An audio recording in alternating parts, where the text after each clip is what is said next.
If you want.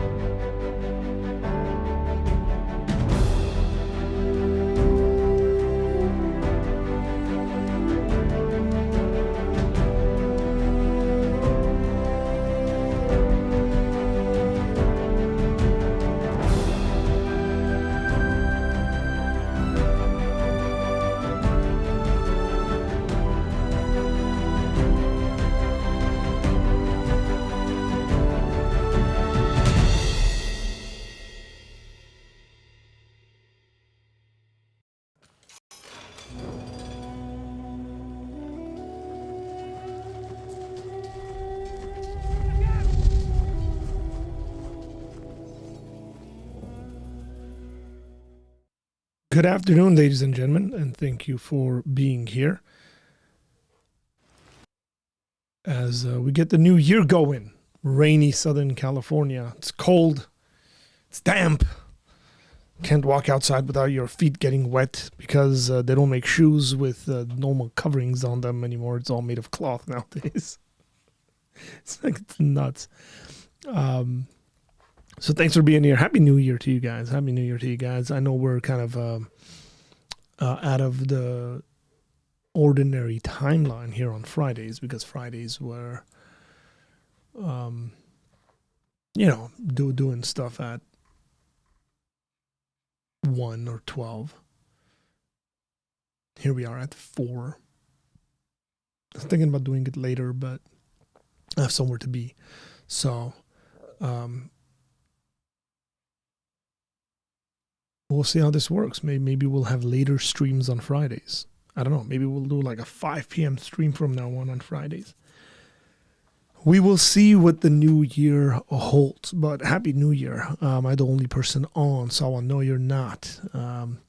Lewis, Happy New Year. It's very hot summer here in Australia. Happy New Year, yeah. I've seen some pictures. God is good always. Happy New Year. Happy New Year. Andrew, Happy New Year. Jerome calls me a dinosaur. Happy New Year, Jerome. It's okay. Happy New Year. Hit the like button if you haven't already. Share the stream out. We're going to do a Q&A. I'm going to try to answer some of your questions here tonight, I guess, for some of y'all. Today is fine. We'll say today. Been watching some interesting videos on how to do YouTube well or better. So trying to learn to the best of my abilities of how we can up the game.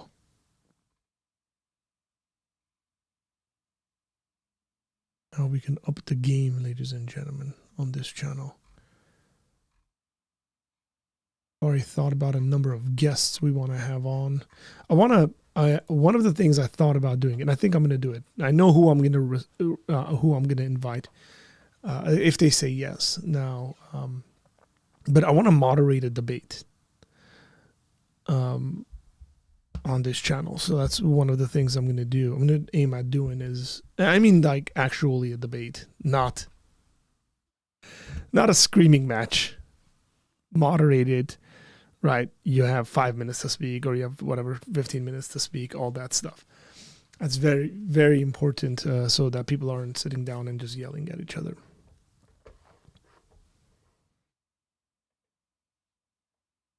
So have I, God willing. So I don't know if you know this or not, but I'll say this to everybody.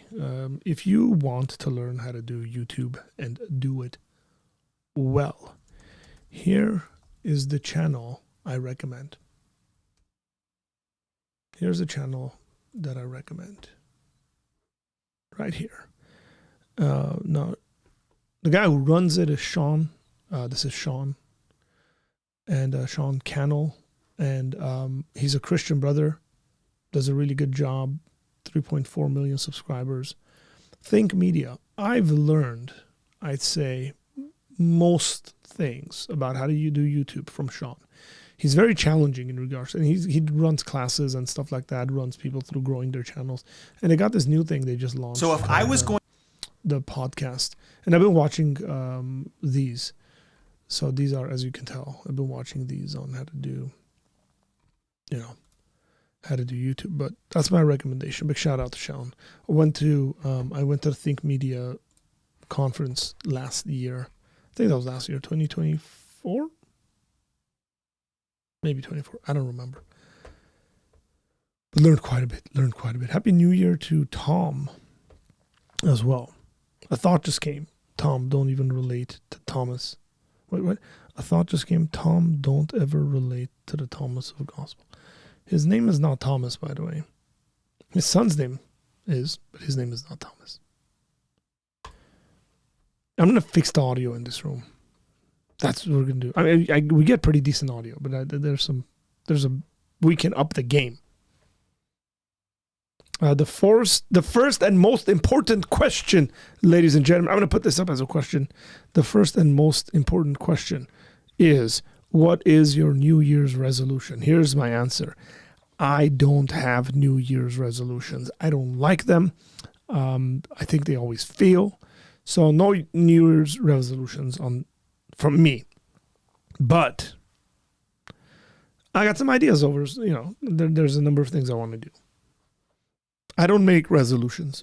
Probably some of the things are like, I got to lose weight. I'm like way too up there when it comes to my weight. So eat less good, yummy, awesome food. If I do that and remain slightly active, I'll lose weight.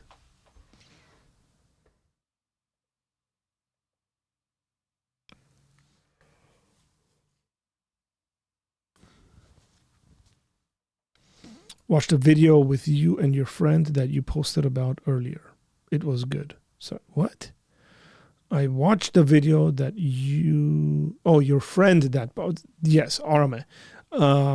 Yeah, it was good. I'm glad you liked it.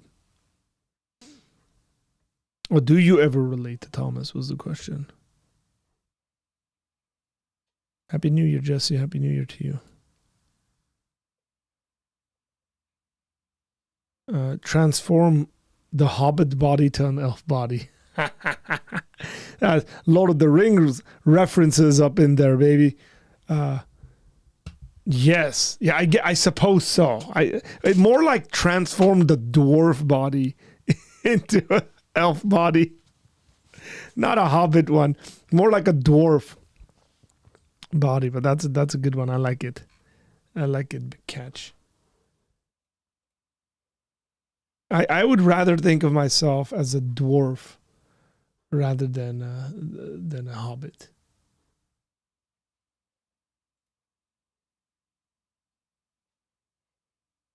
Hey, is anybody paying attention to what's happening in Iran?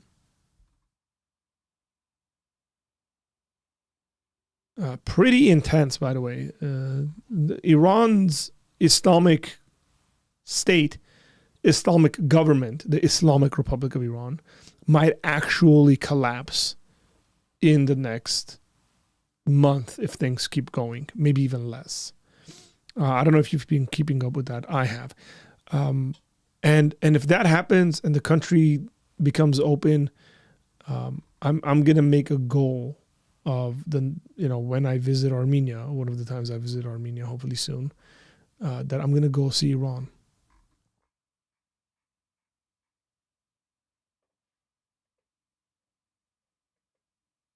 Finally, this guy, he says, I've watched the first 3 Harry Potter movies in the last week. First time ever. My goal is to watch all of these things I missed out in the past.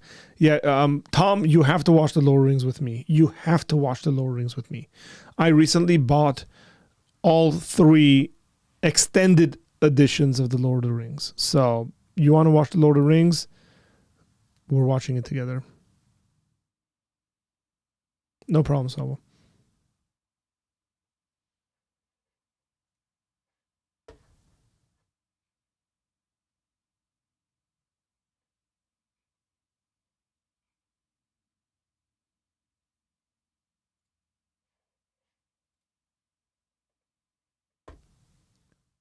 Yeah, so they're calling for the crown prince to come back and take power, burning cop cars and stuff. It seems like there's defectors from the government, which is when something's gonna happen. So that's a good thing.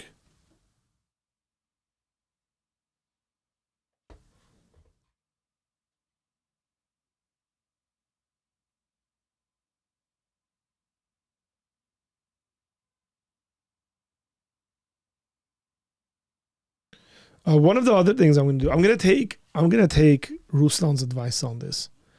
I am going to add a third camera to this room. Okay, I'm going to do this. I'm not sure which camera we're going to buy because we want quality, but I don't necessarily. We don't want to spend like crazy amounts of money on that unless someone donates it. Then we'll get it. But basically, adding a third source of camera that is probably somewhere in the corner to my right, and then with that camera, you get the whole room. You kind of see what the office looks like. You get to see what the studio looks like because we are working with we're working with a very tiny area. And Ruslan's advice was it'd be cool for people to see kind of what we're working with. I mean, there's two options. There's one to my right and there's one to my left, essentially. So we will set that up properly.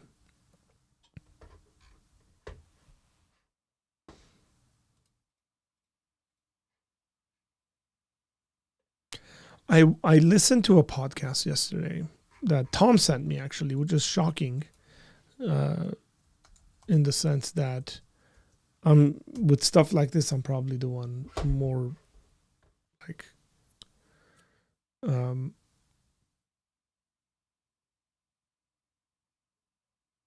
more on it. Man, I just came on here and I just realized that Sean McDowell's posted 2 podcasts with Scott Ray, who's my ethics professor. Sean McDowell's. This is Scott Ray. Scott Ray maybe was this is my ethics professor. Maybe great man. On why capitalism is flawed but superior. Really want to watch this. Why Christians maybe should not be leftists. Man, maybe this should Scott Ray dropping some serious nuggets there. But this is the video I watched. It's the one Tom sent me. Where is it?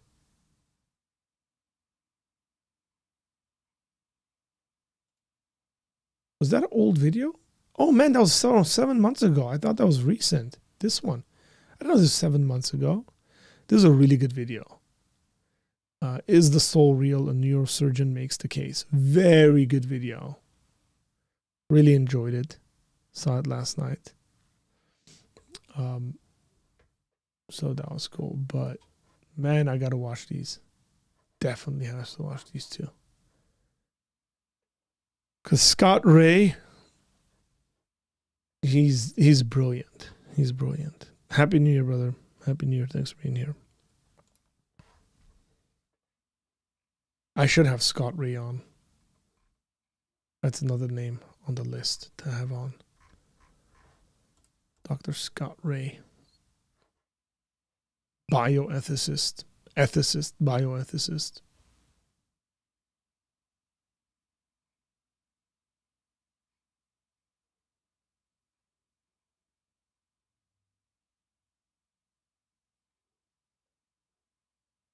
So maybe the new year will start, 2026 will start with Iran becoming a more free society.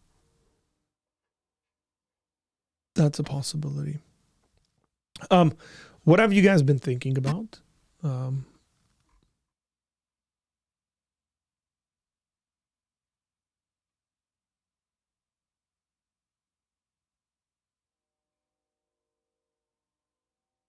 Did you guys see Zoran Mamdani? His statement about getting rid of individualism and bringing in the warm collectivism, I think is the way he put it. Oh gosh, that was so cringe.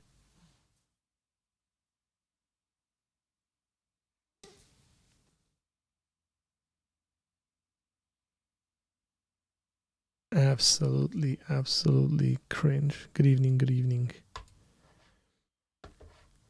I was like, oh man, this communist talking points just annoy me so much. We're gonna bring in collectivism. Yay! We love collectivism. Let's look at the definition of collectivism.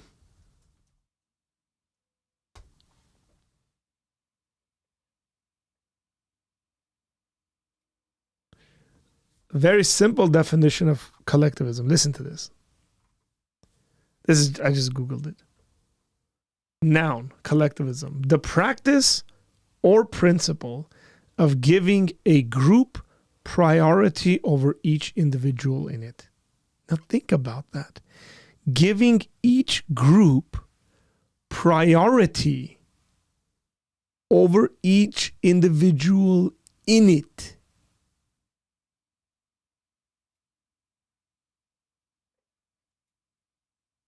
You don't matter.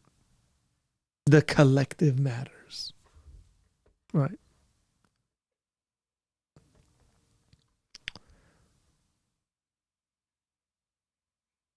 Oof, guys trying to soft pedal Islamic compliance to the Ummah. Big shout out, man. Look at that. We're starting the year off by Jerome dropping a super chat in the British money. He says, I noticed earlier that today marks 3 years ever since the day of the original Pine Creek raid of this channel. Wow. Happy birthday, yo. Happy birthday. Happy birthday to us getting raided and Jerome getting introduced to Apologia Center through that. You said that and I remembered that we actually passed our anniversary. We got so excited over the 10,000 subscribers is that we passed our anniversary, which was December the 19th. This channel started December 19th, 2019, 12/19/19. And so we've been around for, 6 years now? And that's not bad. We feel good. We feel really good, folks. Even though we've been doing this for 6 years, I feel like we're just getting started. Literally just getting started. So it's too funny to not point out given what it has led to. Happy New Year, sir. Man, yes, that is true. 3 years ago. I've known Jerome for 3 years now. That's cool. Sad but Mamdani. Is it Mamdani or Mondani? It's Mamdani, right? Yeah, it's Mamdani. Zohran Mamdani. There he is. Comedian. No, Mayor of New York City. Okay. Mamdani. He's 34 years old. He's a Democrat, not a communist, guys. So he's a Democrat. It says Democrat. Don't believe that he's a communist. I'm very happy that this guy cannot be the United States president. He can't ever run for president, which is excellent. I really like that right here. That's why he can't run. Okay? Good. Very good.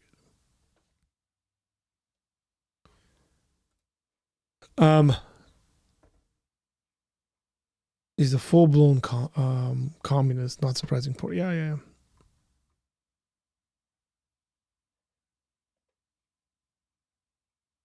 In it. Proper British. In it. No, not collective responsibility. Collectivism is... Don't do that, Jerome. Don't do that.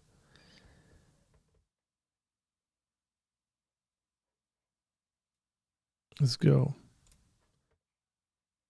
What's even funnier is that apparently Dan Patterson, not Peterson's, Dan Patterson's channel's anniversary is also on the 2nd of January. Wow, that's cool. Mamdani's wife had on $630 boots for his inauguration, and I saw people saying they weren't expensive. And for their level, it was nothing. Typical socialists. Look, I don't care, right? Like, you and I don't care if she had $630 boots or $1,500 boots or $10,000 boots because we're capitalists. But the problem is that they always criticize people, and then they should care. Their side should care, right? Jerome tried to vandalize a house, but the owner brought him into the family. Oh, man. Tom, where is it? Oh, you guys, did you hear that?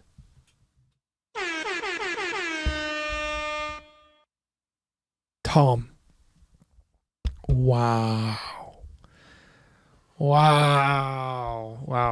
Tom with the golden nugget. You know what I said? This is what I said. I have enough experience to handle you. That's what I said. Love Jerome, man.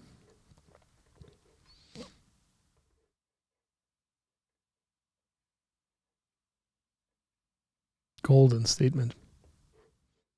Where can we report a theft? Because Jerome stole our hearts. Aww, isn't that? Aww.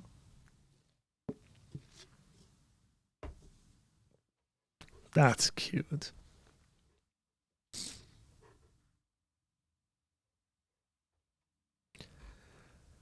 Man, you guys are so nice to Jerome.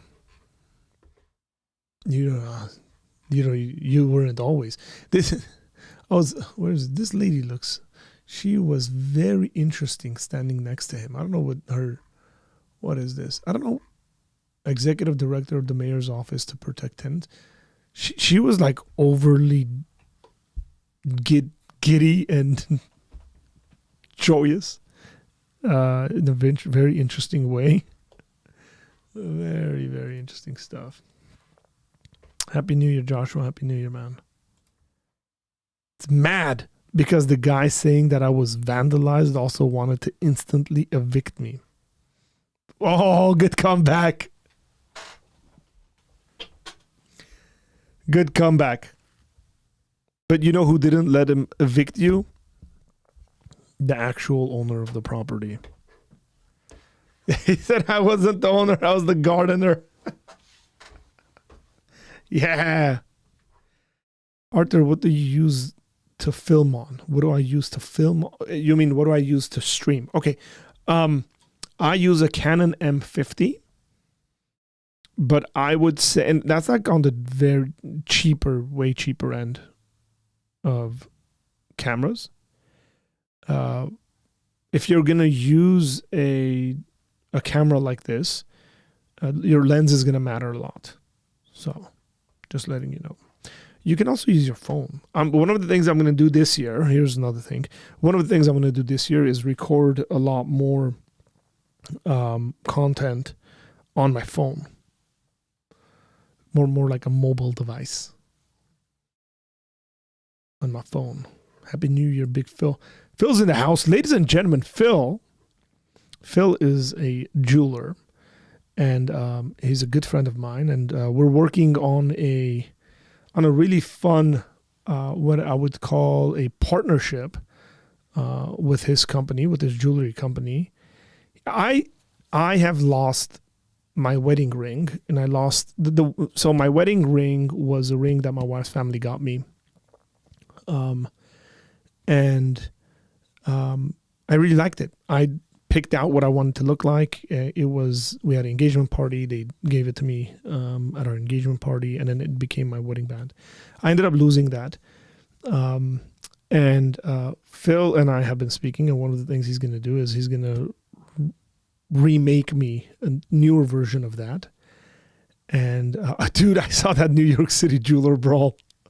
That was bad. But Phil is making me one. And then when that's done, what we're going to do is we're going to release some info about his company. And for you guys, if you guys want to get new jewelry and engagement rings and all that stuff. And then we'll explain how all of that's going to work and what that's going to look like with him being in partnership with Apologia Center. So just giving you guys a heads up for the new year for Phil. Phil the jeweler, he's made some cool stuff, man, for some folks, for some well-known folks. So this is exciting stuff. We're building different kinds of partnerships with different folks, and this is going to be good. Really bummed, by the way, that I lost my wedding band a while ago, a number of years ago, actually.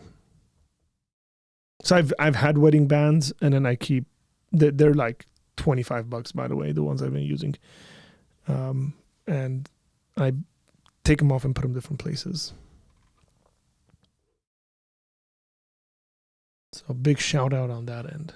If you guys are planning a proposal or something of that sort, Phil's the guy, man. He'll look it up. Nice. Will you be renewing your vows? No, that's not the plan. I just want my wedding band. That's not the plan. Yeah, I don't know whether, like, that's not a part of the Armenian tradition of renewing wedding vows. I'm sure if we were like, hey, we want to throw a party, we've been married 15 years, or redeclaring, and then, our kids would really want to be a part of that because, they weren't a part of our wedding. I'm sure they'd love to be a part of our wedding. They'd be like, yeah. Yeah, I don't know. But that's not what we're planning on doing. Excellence. Even though I think if I did do that, I don't know whether we'd have less people or more people at our wedding.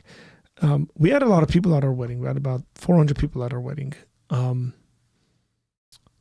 My wife thinks we'll have less. I think we'll have about the same, if not more.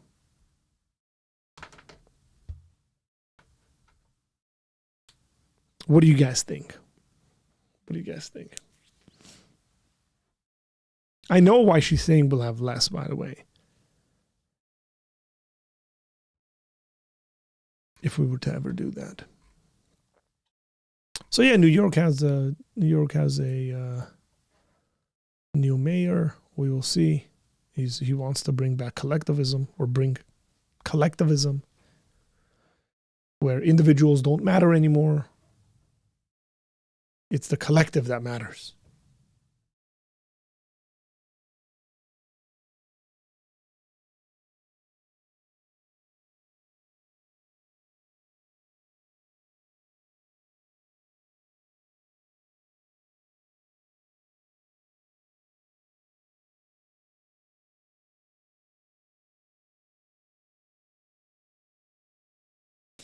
It'll be more if it's an Apologia Center event. Thoughts on the title race? Arsenal's to lose. That's my thoughts. Arsenal's to lose. And if they bottle it up, it's going to be problematic. So Liverpool, I remember when Liverpool bottled the title up. We lost the title, I think, by 1 point, if I'm not mistaken. Christmas or New Year's, we were up by 8 points, I think. And then City went on that crazy run, and Company scored that crazy goal against Leicester and then beat us. And they beat us. I think that was the season, if I'm not mistaken. So Arsenal, it looks very good and consistent and good defensively in various areas. It is Arsenal's to lose. City and Liverpool keep dropping points to random teams that they shouldn't be.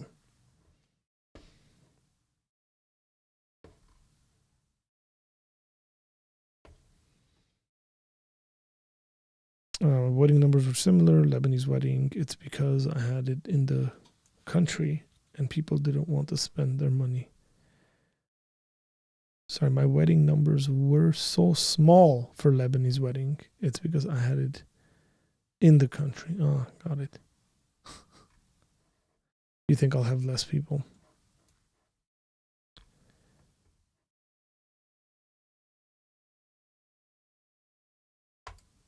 Happy New Year's. Well, my answer is that means I'm consistent. I'm consistent. I haven't changed. It's great.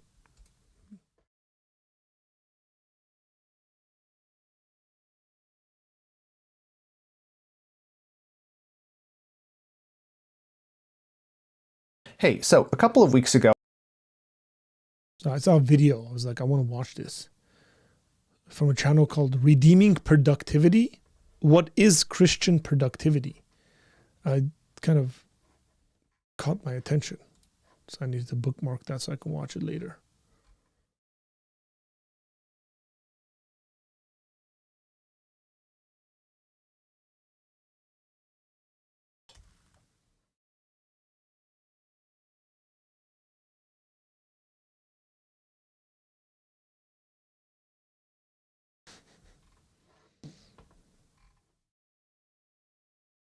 Renewing vows.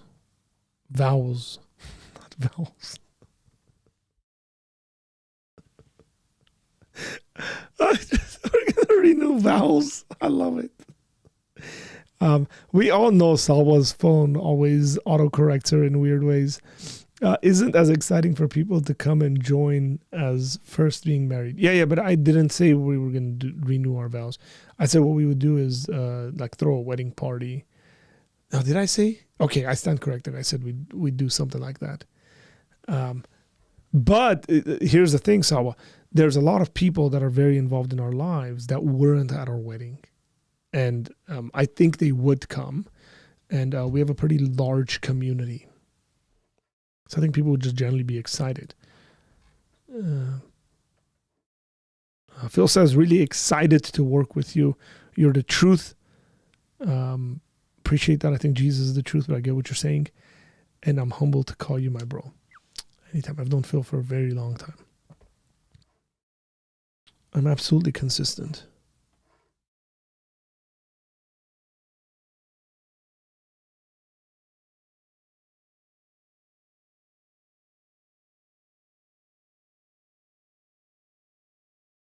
Arthur, you know my silly phone. It changed to my words. It's hilarious. How do we exchange vowels? How do we not exchange? How do we renew vowels? I would like a new vowel.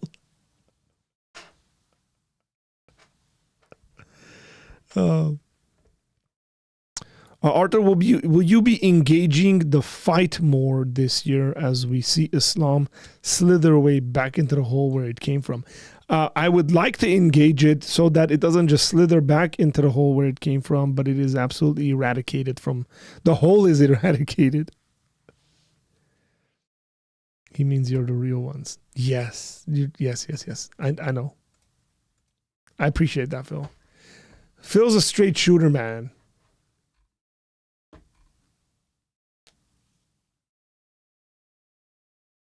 Yeah, I want to read a lot more this year. Probably said that last year.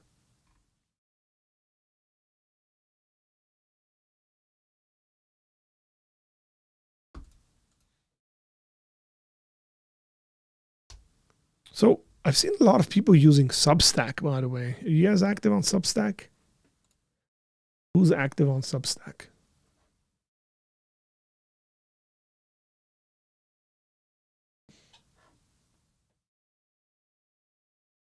I have a Substack account.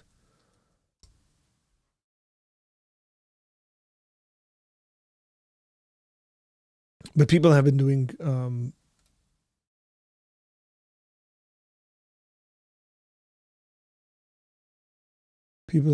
various things on Substack, and I thought, man, would that be a good way?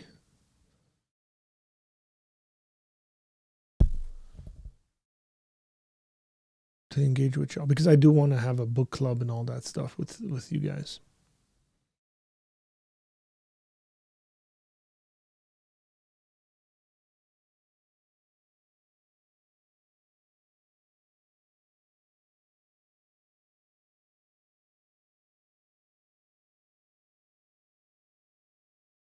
Yes, he is. Arthur is greater than Arthur.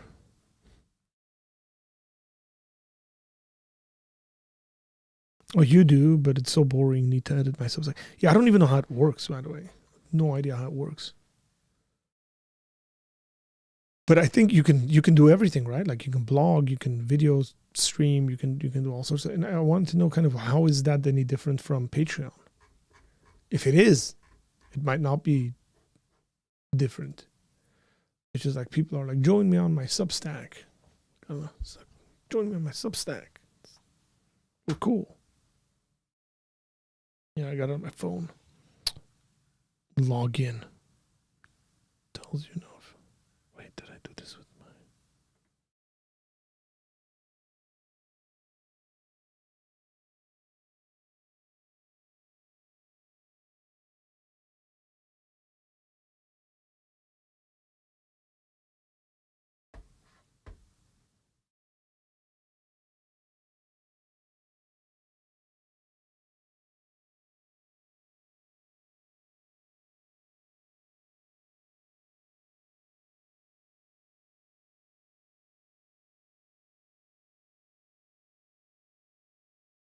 Why is this thing asking me this stuff?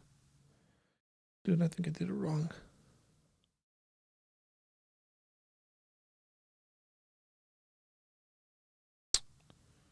Eh.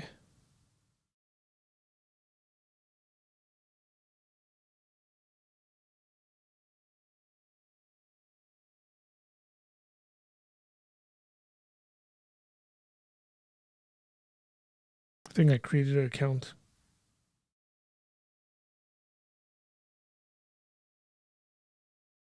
Shouldn't have done this. Wrong email. Hi. Finally, somebody's asking me a question. This is question number 2. I haven't even read it. Hopefully it's a serious question. How about hosting a dialogue on hell? How about hosting a dialogue on hell? I'll be willing to rep my view. That's not a bad idea. Got to get some folks who want to rep the other sides. Not a bad idea.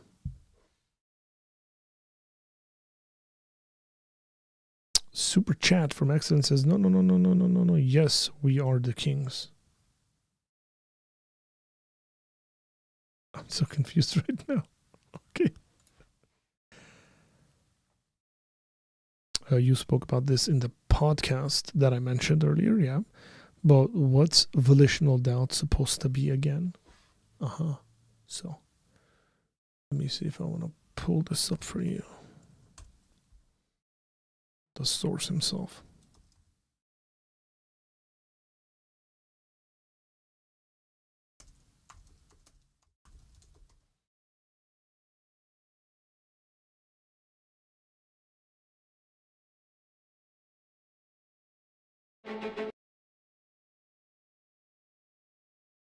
We'll watch this just for you, Jerome, because you asked that question, and I want to go to the source of these things. You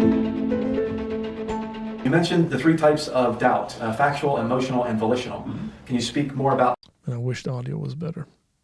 volitional doubt? You know, I have to think about what I'm going to say next year for a moment, but I'm almost ready to say off the top of my head, volitional doubt just doesn't start. You don't start with volitional doubt.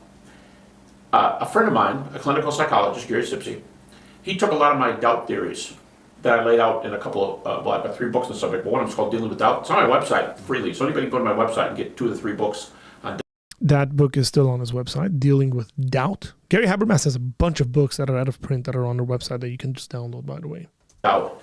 And he decided to test some of these theories, so he did it with clinical testing. Now, I can't do that because I'm not a clinical psychologist, I'm not a counselor, nothing. But Gary took it and combined tests with all this. This was interesting. Emotional doubt loaded on anxiety. And you said, well, duh. A person always going, what if? How can I be sure? Oh no, this is the key. Okay, calm down. Okay, emotional doubt. Volitional doubters load on anger and depression. Wow. Anger and depression. So, anger and depression don't start in a vacuum. Either you were raised in a home where there was an abusive person in your life, or you've had a bunch of things happen to you, or you got a negative view of reality. And even if you have a negative view of reality, it takes a while for you to always be poo-pooing things and, oh man, he's Eeyore, you know?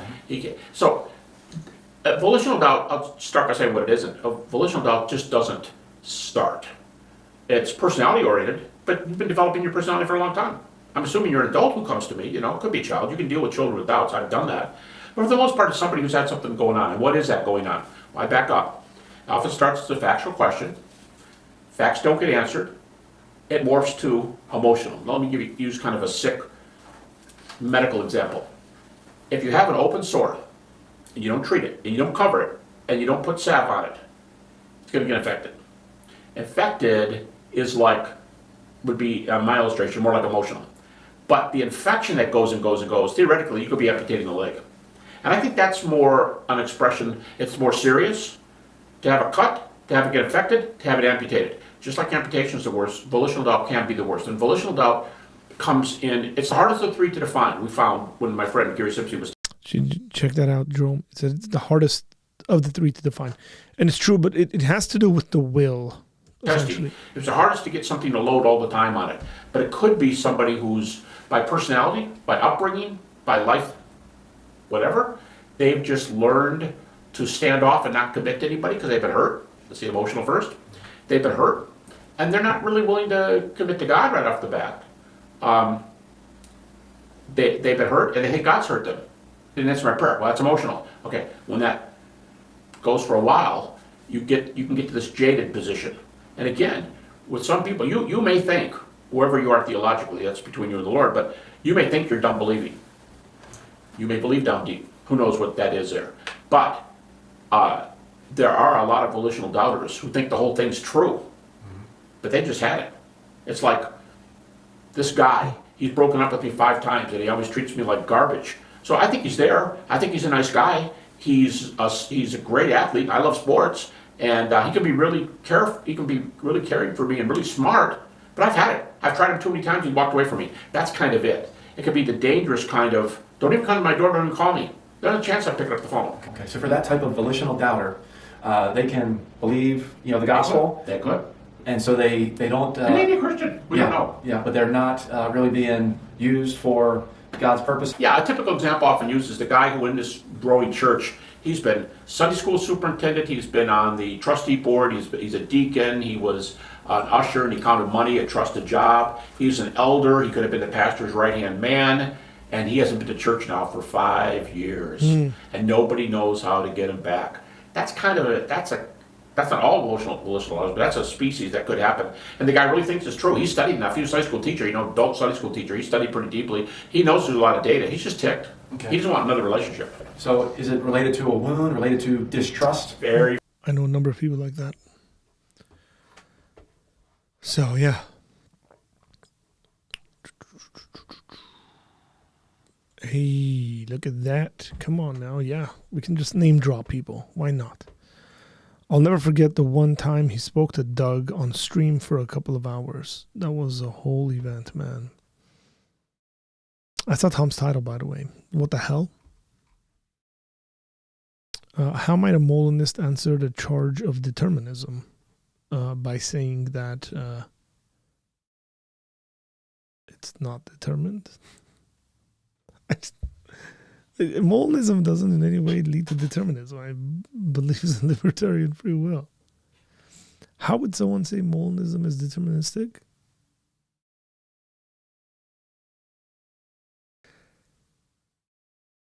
You'd have to kind of explain that argument there of how they would say it's deterministic. Is election fundamentally corporate? If so, might that help us understand a more biblical basis for collectivism rather than Marxist variant? Just thinking out loud. That's interesting.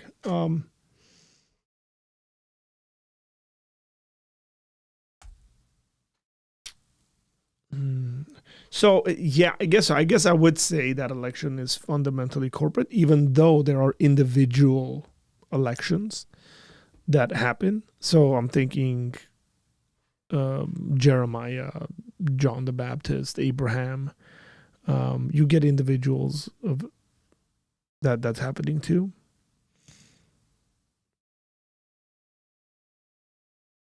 And so might that help us understand a more biblical basis for collectivism? Yeah, so the problem with collectivism, okay, here, I'll show you. Just the definition, just again, going off of a very broad definition here. I guess that's on Google.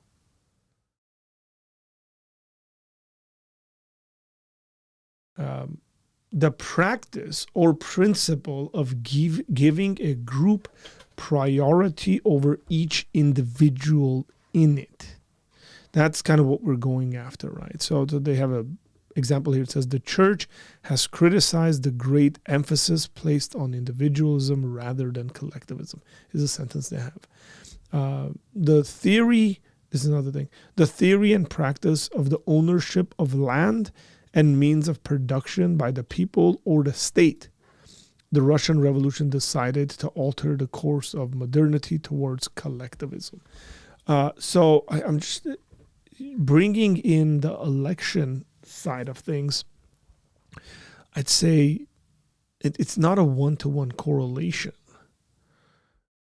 because the individual is not less important rather than collective. So I know you're thinking out loud here, but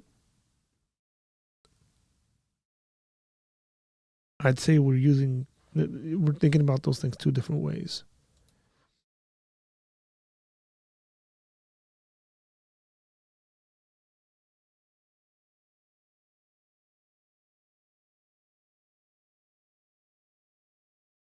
Okay. Monism, once a feasible world is actualized, results in no deviation from said actualization, according to the critics. Yeah, but the actualization includes within it free choices. That's what they're missing out on.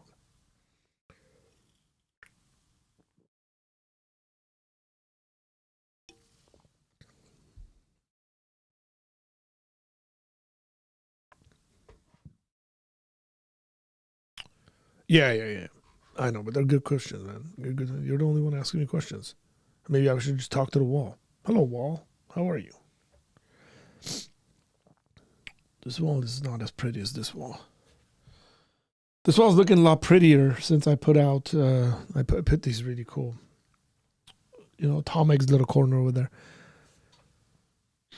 I put these things. I put these wall things. These are nicer. The wall to my right has the old foamy kind of stuff. And I've been thinking about just replacing them, basically.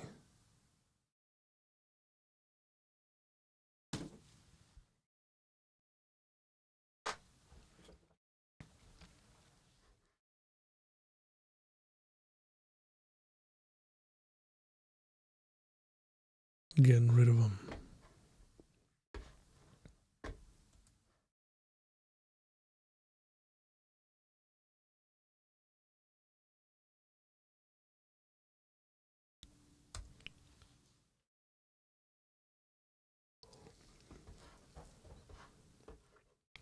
Tom is your actual name, Tomic. Yes, it is.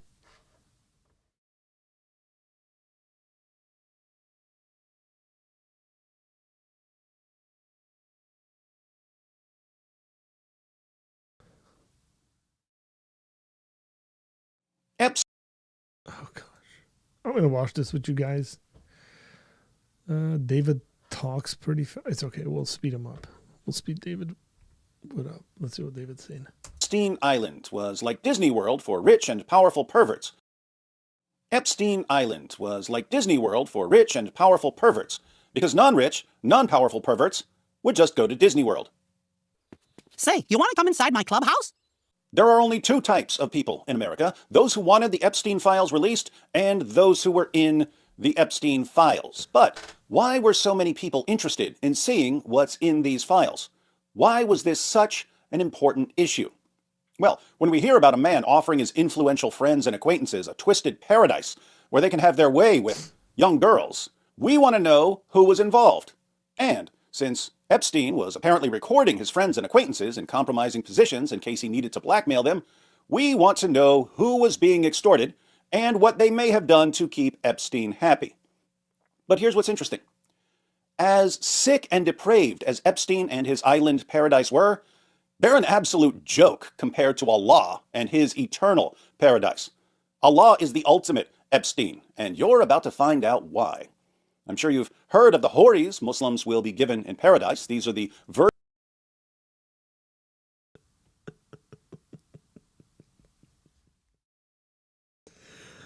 He's the ultimate Epstein.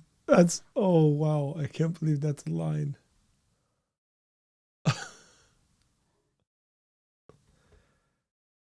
Oh gosh. The Liverpool merch has not disappeared. It's behind me. Right behind me, actually. Right there. And I'm kind of trying to reorganize. I'm really running out of room for my books. I stuffed them in, but I got to reorganize a bunch of stuff in my office because we're running out of room here. Favorite meat to barbecue? Favorite meat to barbecue? Pork ribs.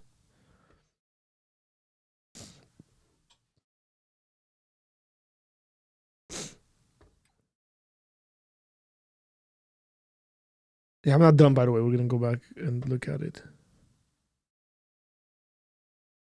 David Wood looking at demonetization like, you don't scare me. Virgins, Muslim men, will spend eternity deflowering. We read about these houris in several passages of the Quran. Here's Surah 56, verses 10 to 40. And the foremost shall be the foremost. Wow, that's profound. They are the ones brought nigh, in gardens of bliss, many from those of old, and few from those of later times, upon embroidered couches, reclining upon them, facing one another.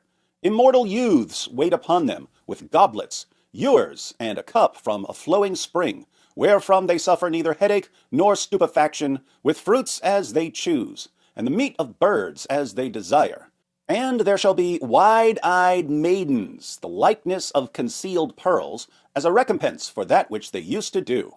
They hear no idle talk therein, nor incitement to sin, save that peace, peace is uttered.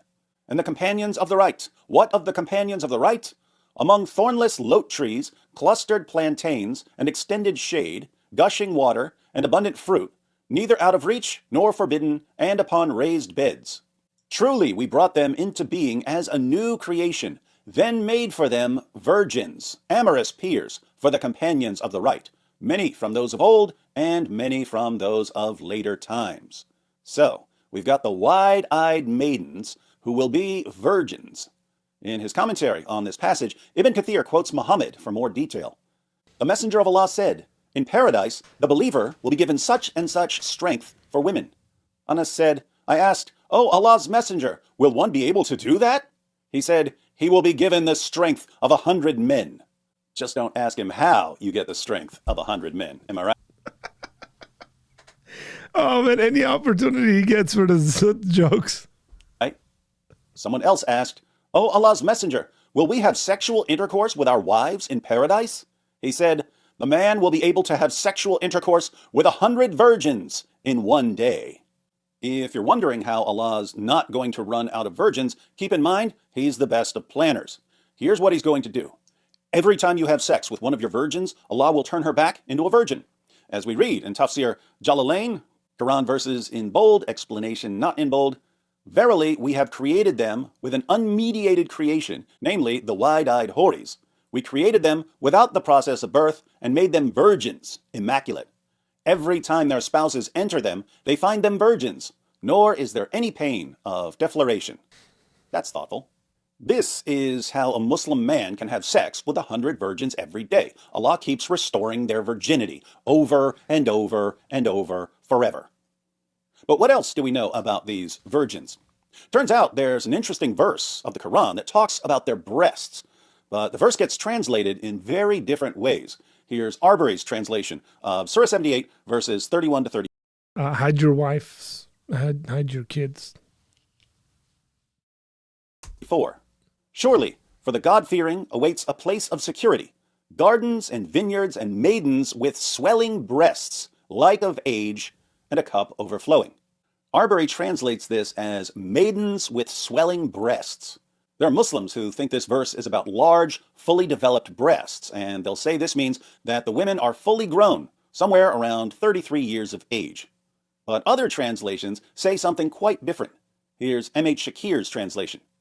Surely, for those who guard against evil is achievement, gardens and vineyards and those showing freshness of youth, equals in age, and a pure cup. Shakir doesn't even mention breasts. Why is that? Well, as Muslim scholars have explained, Surah 78 verse 33 isn't about swelling breasts. It's about a stage of development. The verse is about girls with budding breasts. Their breasts are just starting to form.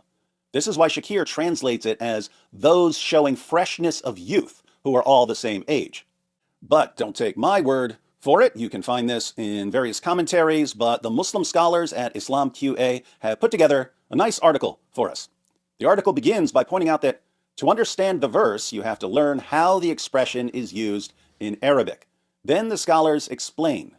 Based on that, we say to you that with regard to the literal translation of the word kawaib, that's the word Arbery translated as swelling breasts because he didn't understand how it's used in Arabic, it is the plural of the word ka'ib, which refers to a female with developing breasts, as it says in Majmal al-Lugha.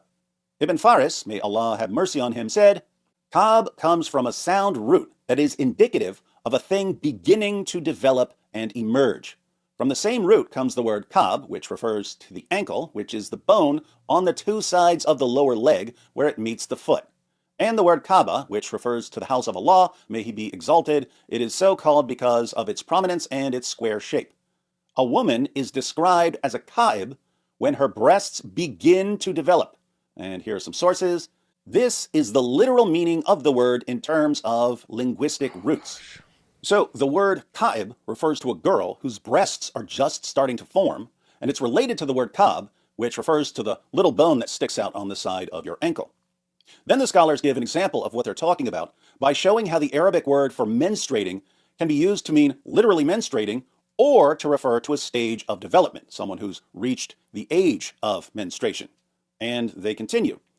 We may say something similar about describing a woman as kaib in Arabic.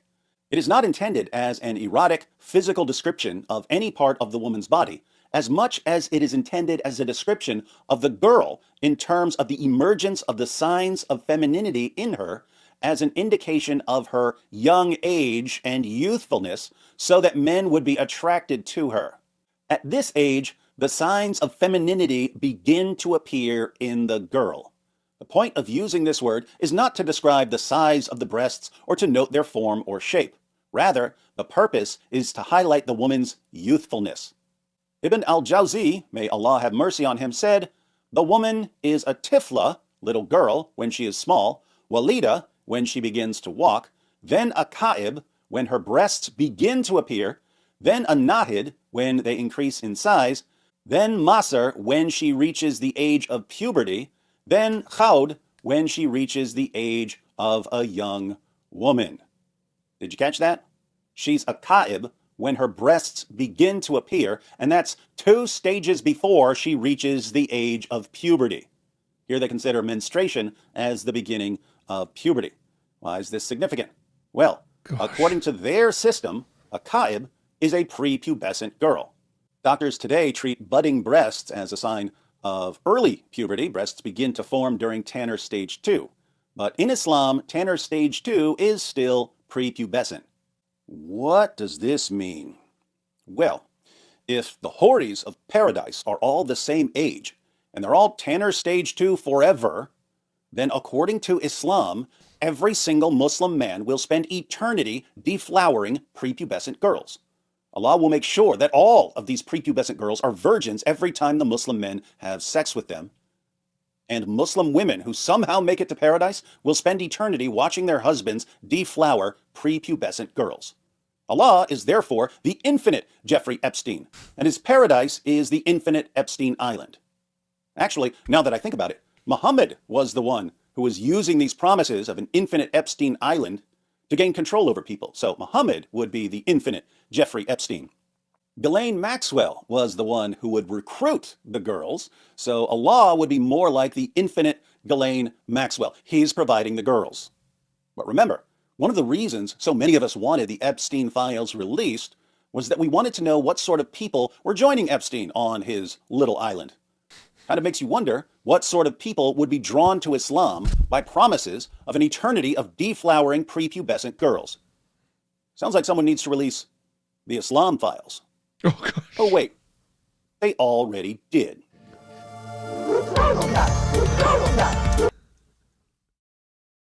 Oh, that ending. That ending is golden. Sounds like someone needs to release the Islam files. Oh, wait. They already did. That's a good way on ending the video. Wow.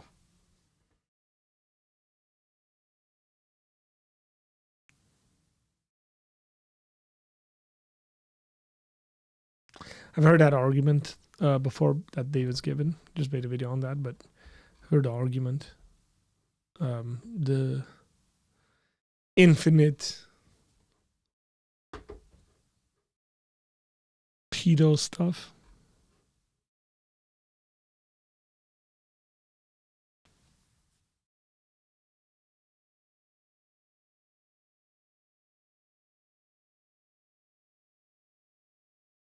Man.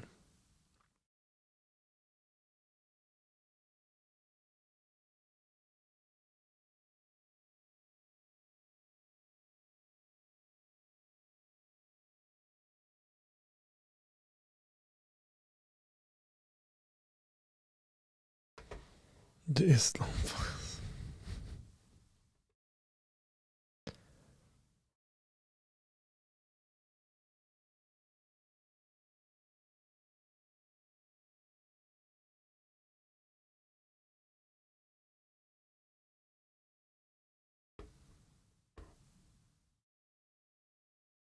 Okay, I'm not going to get into the genealogical conversations there.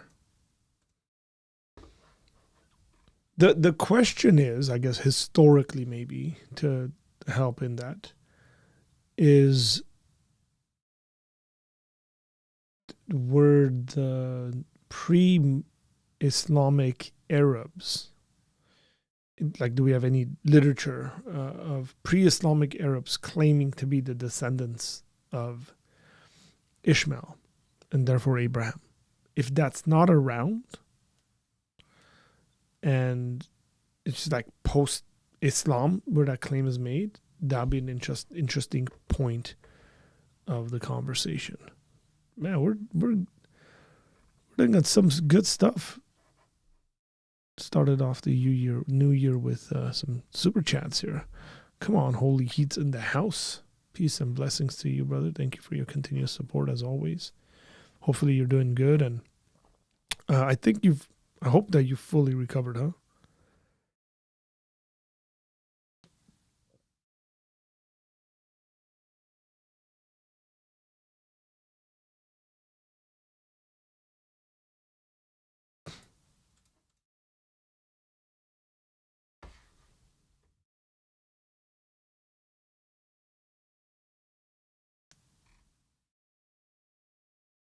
Oh, this is the one I wanted to watch, and I watched a part of this and it fell apart.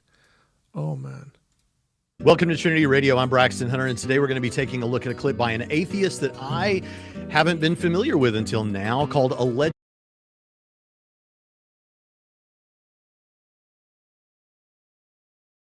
No, that's not it. Hang on.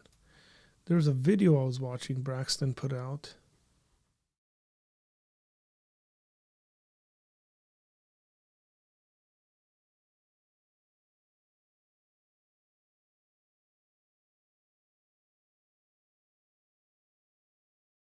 It was on Facebook. I can't find it on YouTube.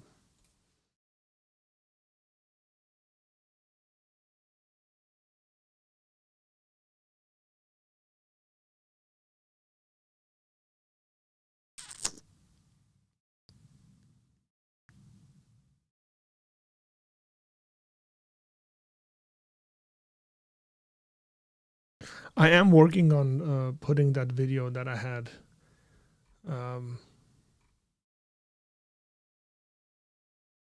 with Alex O'Connor's. Oh, here it is. I found it.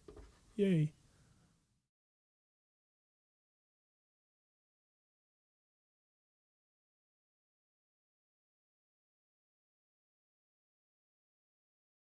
It's Matt Dillahunty. He's got a mustache.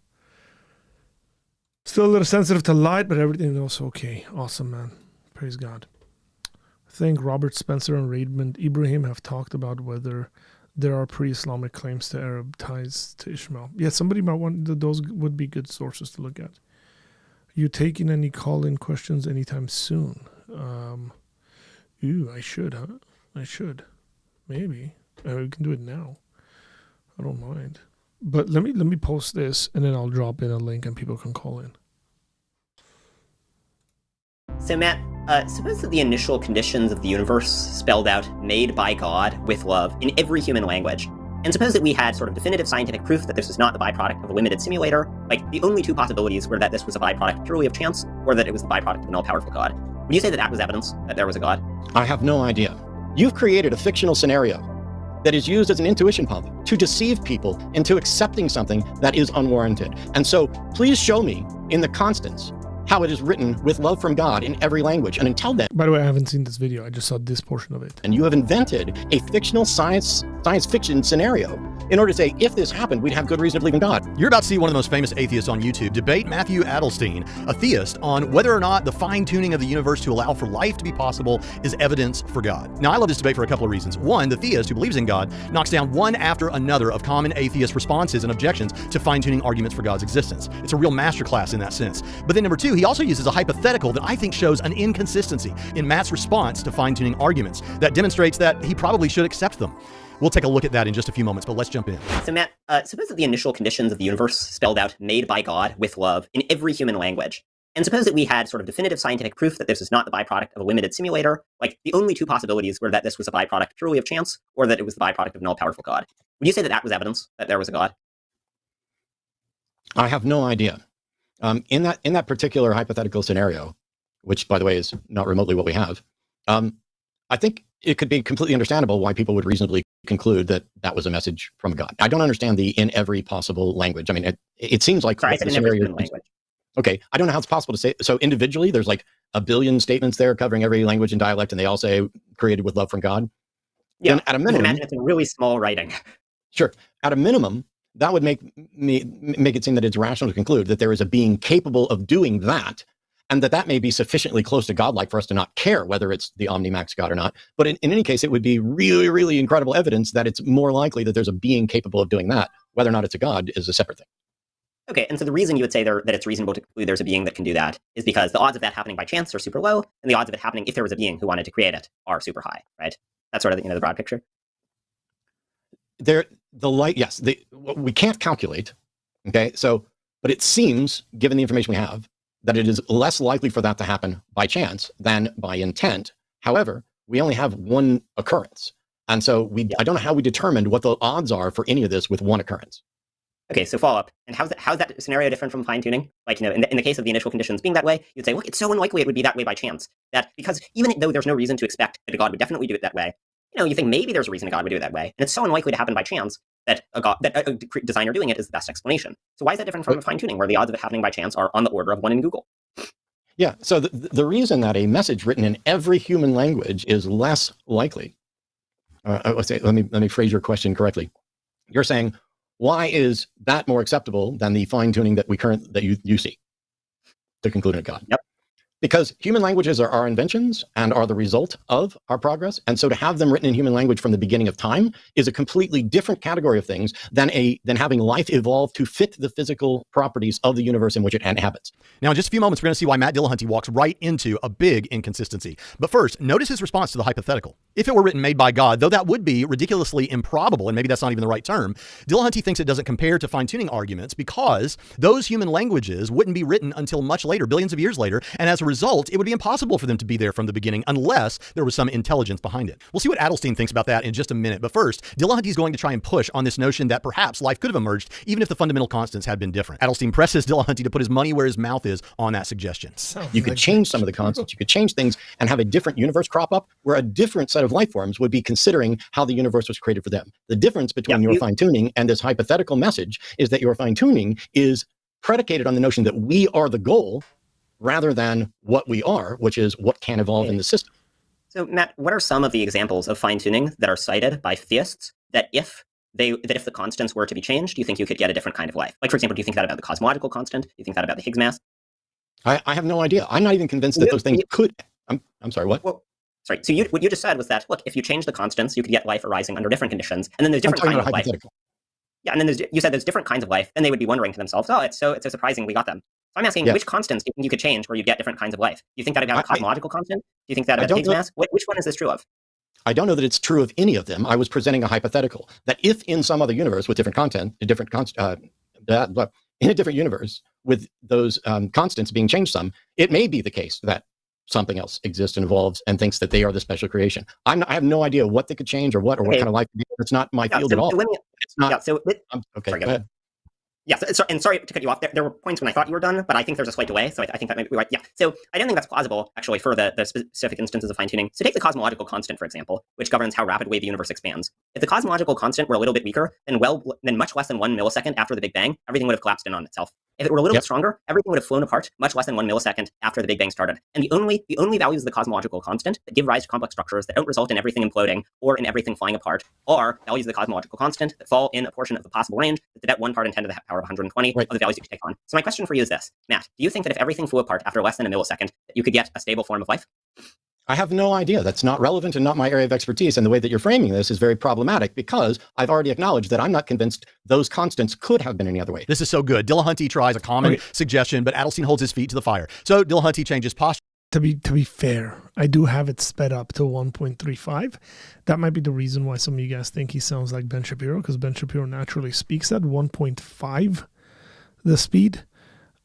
So when you increase Shapiro's talking, it's actually like listening to someone talking at twice the speed if it's like 1.25. That might be why. And says, well, maybe those fundamental constants couldn't be different. How does Adelstein respond? You're giving a few different replies to fine-tuning. So the first one you gave was you suggested that life could have arisen under different conditions. I think that's clearly not true for the reason I just described. That's not what I was saying about this reality. I'm not saying that about this reality at all. You're talking about if the constants had been different. And I specifically said that I don't know that the constants could be different, but in a hypothetical... Yeah, so your second reply was you say, you don't know that the constants could be different. Okay, so in the made by God case, imagine a person said the following. They said, look. I think Matt's getting really frustrated. I think the older Matt's gotten, the easier it is to rile him up, and the easier it is for him to get upset. I don't know if you guys have noticed that. Oh, it's not at all surprising that the constants spell out made by God in every human language. I'm not even convinced that they could spell out anything else. Would you say that that's a convincing reply in a world like that? No. So how's that different from the constants being finely tuned? Because all of the language elements that would only occur and exist billions of years after the formation existed at the formation. That is fundamentally different. It's not like the constants of the universe dictated Spanish necessarily, but even if hard determinism were true and the constants of the universe specifically led to Spanish is not evidence that it could have been any other, or the absence of Spanish wouldn't be evidence that it occurred any other way. Right. So you're saying that it's very improbable that the things that would be the initial conditions would happen to correspond to any written human language. And I would say, yeah, but I also think it's really improbable that the cosmological constant, out of all of the values that one could imagine it taking on, would take on a value that happens to be one of the minuscule portions of possible cosmological constant values that give rise to the formation of complex structures. Now, that is the only way any of us have this conversation. Okay, well, so now that's a different reply. So now you're raising the kind of anthropic bias reply. Okay, so I'll address that, but I just flag, that's a different reply from saying that the constants couldn't have been different. So I think the problem with the constants couldn't have been different reply is if we bought that reply, we would also buy that reply in the scenario where the initial conditions spelled out made by God, because you could similarly say, look, that's not improbable because they can't be anything else. No, because the constants must exist before there can be the language that results from it in the long term, even in a hard deterministic universe. You've created a fictional scenario that is used as an intuition pump to deceive people into accepting something that is unwarranted. And so please show me in the constants how it is written with love from God in every language. And until then, you have invented a fictional science fiction scenario in order to say, if this happened, we'd have good reason to believe in God. And even in that scenario, I was correct in pointing out that if that happened, we would have good reason to conclude that something intentionally did that. Because at the beginning of the universe, Spanish, Latin, French, English, none of that exists. And so that is specifically predicting something that cannot exist at 5 minutes after the universe existed. Right, but so both the constants and the initial conditions of the universe existed at the start of the universe. In both cases, there's a value that you could imagine them taking on, where it's very unlikely that they would take them on. Okay, so back to the made by God hypothetical and how Dillahunty walked right into what I think is a big inconsistency. Dillahunty thinks that without intent, made by God couldn't be written in every human language from the earliest moments of the universe because those represent languages that would be invented by humans later on. So it would be impossible. But it's actually not impossible that certain markings would come to exist that just happen to spell out made by God in every human language. It's just ridiculously improbable, so much so that you should think there was intent behind it. Similarly, Adelstein wants to say it's not impossible that the universe would be finely tuned for life if there is no intent behind it. It's just that it's ridiculously unlikely, so much so that you should accept the argument from fine-tuning. If Matt Dillahunty thinks that made by God would be good reason to believe there was intent. I think the problem there is Matt he gets upset and then he starts saying, well, you're trying to deceive me. Like giving people those kinds of motives, like those are the reasons that they're doing it, I think is where he actually loses the audience. You just don't do that.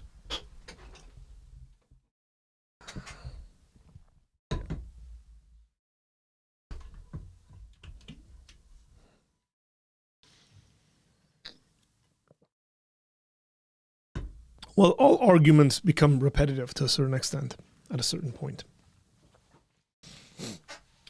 Theistic arguments become repetitive as well. It's not like we have an infinite amount of arguments we can give.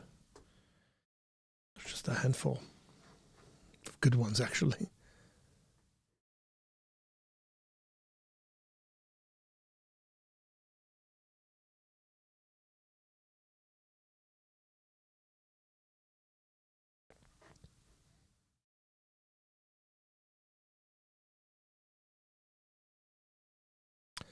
So drop the link if anybody wants to call in. Feel free. That's just because our friend asked if we're going to do call-in. Says, you taking any call-in questions anytime soon? And I was like, why not? Just drop the link and pin it.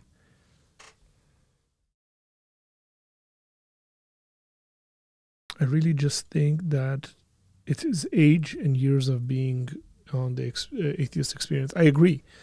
That show wasn't good for him.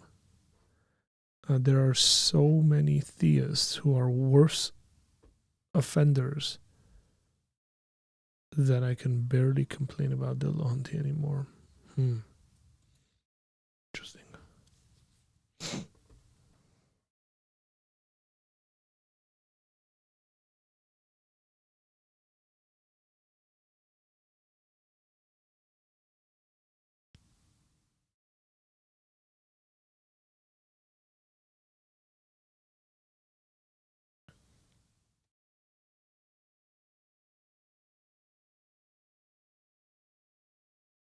Y'all support this channel by buying art or some books. Big shout out to Nick for surprising me with a book, which is sitting at my house currently.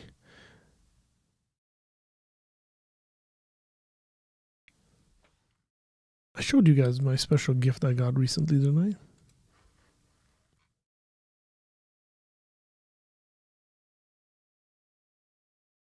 Can confirm that he does get the book and does a backflip. This is absolutely not true.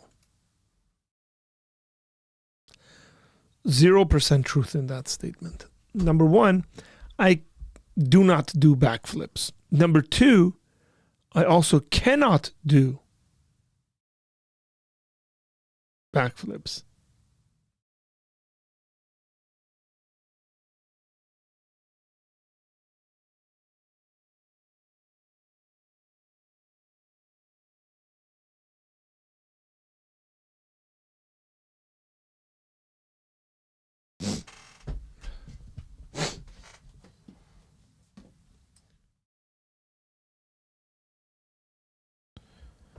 I think I showed you guys this embosser. That's what they're called.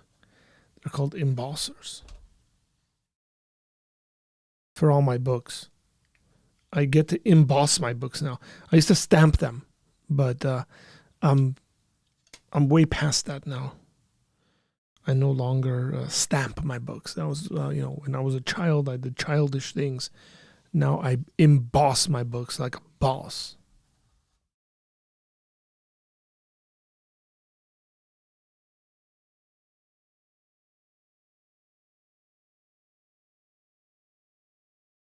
Holy Heat is calling it because he asked for it. He dropped the cash for it.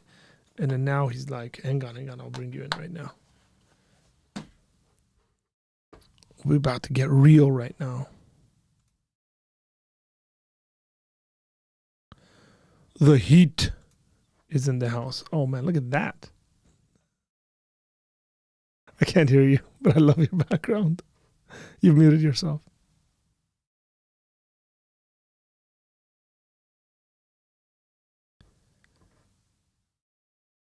There should be a little mute icon, mic icon there.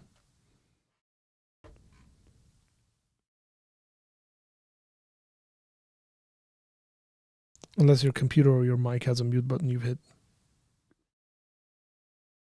Let me see if I can. I don't think I can unmute you.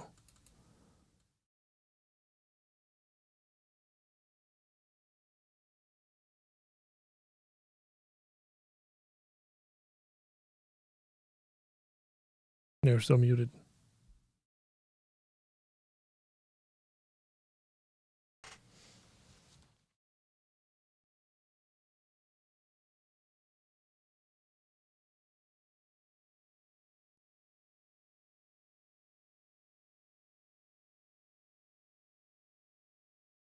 The browser that opened it up for you, there should be a little icon there.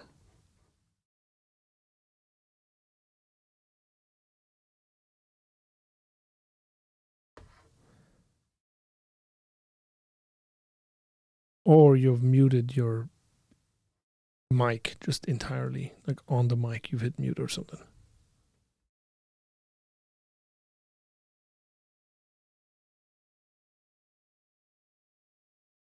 Nope. Maybe you want to call back. Why don't you call back? Let's see if it works if we call back.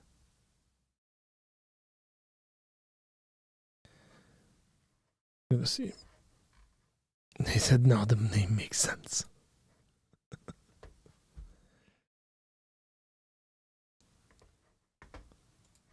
Well, he wasn't joking, man. That's a nice background.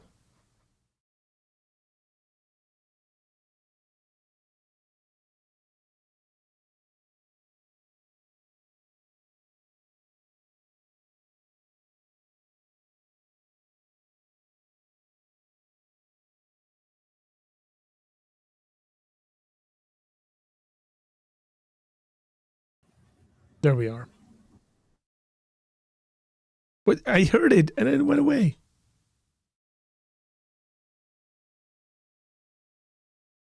Hang on.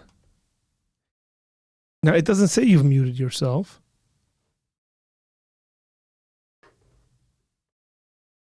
That's so strange. Now it says you muted yourself.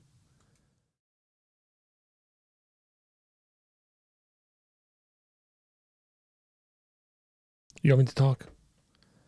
Can you hear me? You can hear me, but I can't hear you. Where's your mic? Is your mic on your headphones or is your mic on your... Like is it on your computer? Nope.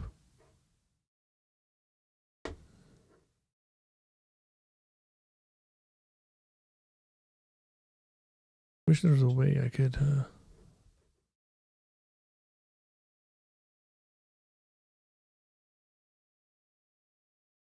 unmute you, but there isn't. Hang on.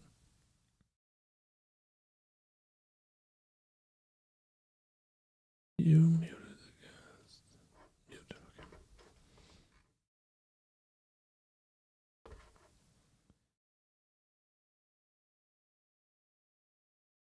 It might be from your whole computer, just like if you go to volume or something like that, and then you got to pick the right option for output for your mic.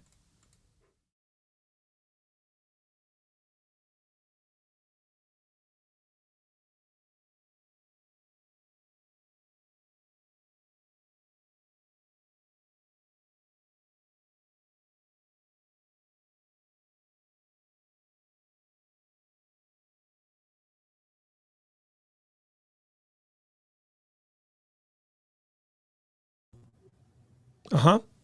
Talk. Yep. Yes. Okay. We got audio. Can you hear me? Yes. But it's coming from far away. Like there's like an echo. I'm trying to I got StreamYard hooked up on my page, trying to do a dual thing. I think that's what's messing it up. That might be. Wait, are you live right now? Yeah. Okay, let me see. And my chat says that they can hear me. That might be why, yeah. So that might be why. So should I mute StreamYard? I don't know. Because StreamYard, Yeah, it's getting picked up in different ways. So Ecamm's trying to pick up your audio, and StreamYard's trying to hook up your audio, pick up your audio, and so they're not able to talk to each other properly. Yeah, because I'm using the same camera. Maybe that's what's messing up. Yep. Oh, maybe in the Ecamm settings. Maybe.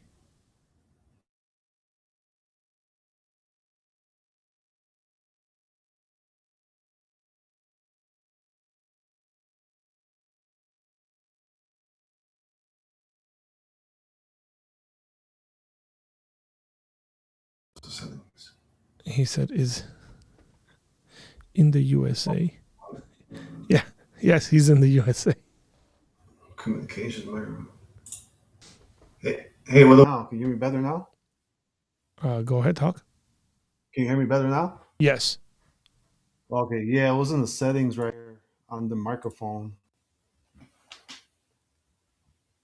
Very good. And can the people watching on your channel hear you?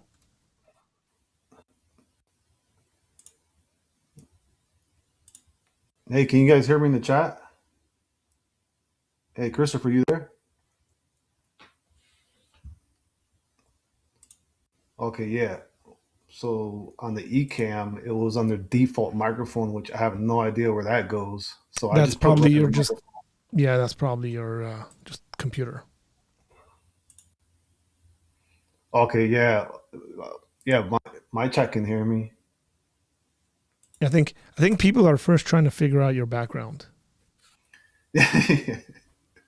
It's a couple goodies up there. My non-American audience is like, "What? This is American."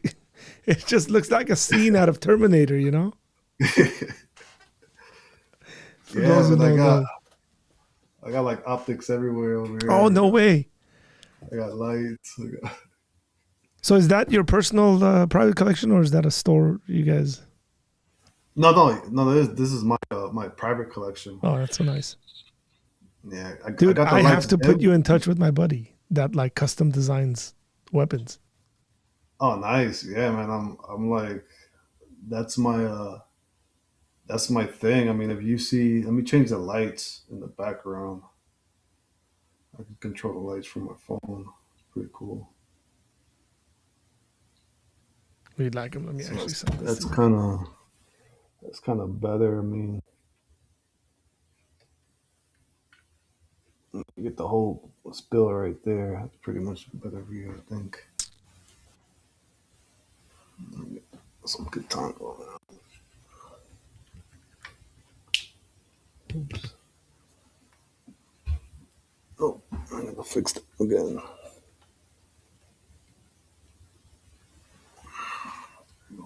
It keeps losing.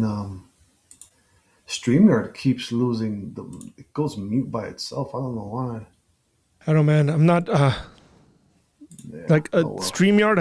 Do you have the paid version of StreamYard? Yeah. Yeah, I didn't get it.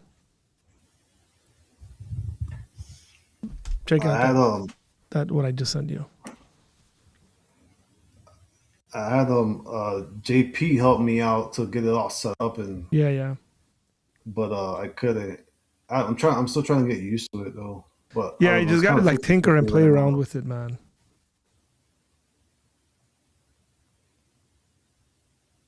Hey, so you ready for my question? Yep. So I'm getting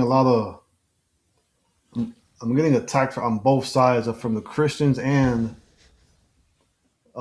both Christian groups that are for or against about like church security, because we have a church security ministry. Oh, yes. So I'm getting a lot of I posted a short and it went, I got like 50,000 views, a bunch of comments, and some Christians are like, thanks for protecting our brothers. Others are like, oh, God doesn't need security. So I'm like, and then the atheists yeah, man, it's like, man, I'm getting hit from the atheists, Christians. Okay. So let's deal with that. That God doesn't need security. Okay. Correct. God does not need security. But we're not talking about God. We're talking about the people who worship God that need security. That is, oh man, some people just, see, people need to learn to think properly, brother, right? Like, that's the issue, is that people don't know how to think properly. Oh gosh. Yeah, God doesn't need security. But Christians, exactly. Yeah, so I told him, well, using that logic, well, churches don't need pastors, right? Because God could teach everyone. That's right. So I'm like, well, what's the point of having pastors and teachers if God can give you the knowledge? No, like we're put here to minister. Everyone has different ministries, but it's like you just don't lay back and say, well, let God take care of everything else. Well, like we can do the same. So the same argument stands for jobs. Like God says he's going to provide, and God has the ability to provide for anyone, which means, well, we don't need to work. God can just provide for us, right? Which again, the Bible very clearly speaks about hard work and being diligent and all that, providing for your family, being generous to those who don't have. So that logic is just absolutely flawed, because again, your argument isn't that you're protecting God. It's that you're protecting people who are worshiping God. There's a big, big difference there. So hey, can you drop a comment in my comment section? People are asking, what's your channel? It's called Holy Heat. It's two T's. Yeah. He'll drop a comment right now. Actually, I'm on your channel. I could just drop the link. I'm having my people in my chat saying that they can't hear you, but if I try to unmute you, then I hear the echo. In your ears, you hear an echo, or is it in the channel? In my ears, I hear an echo. But yeah, there should be some kind of a option there. It's all good. I'm still tinkering with it. I can always share your live later on my channel, so it's fine. Okay. But, yeah, that's essentially there's essentially an option that has to do with monitoring your talking, and so that's why you're hearing the echo. Oh, okay. Yeah, so whatever that monitoring thing is. But yeah, man, I was kind of surprised, man. I was like, man, what? I was like, I'm getting attacked, and then the atheists are like, oh, look, like your God needs protection. And I'm like, what? So wow, that's some low level argumentation. Yeah, and I was going back and forth with this one atheist, and he just kind of just gave up. He's like, well, it's like talking to a brick wall or something. He told me, and I was like, okay. Oh, you were like a brick wall, not him. Yeah. Okay. People are asking if you own a gun store or not. No, that's my. No, that's my collection. That's just his personal collection, you guys. Yeah, I just it's a. We won't say which state he lives in, but we will say it's not California. Yeah, no. close. Yeah, but close. I don't want to say it. I don't want to give it away. I tell people my state. I'm in Nevada. Okay, but I mean Nevada is big. They can't they can't find me. Yeah, just California comes up. California comes up with random laws when it comes to weapons, and for those who know what I'm talking about, know how they can tell that's not California.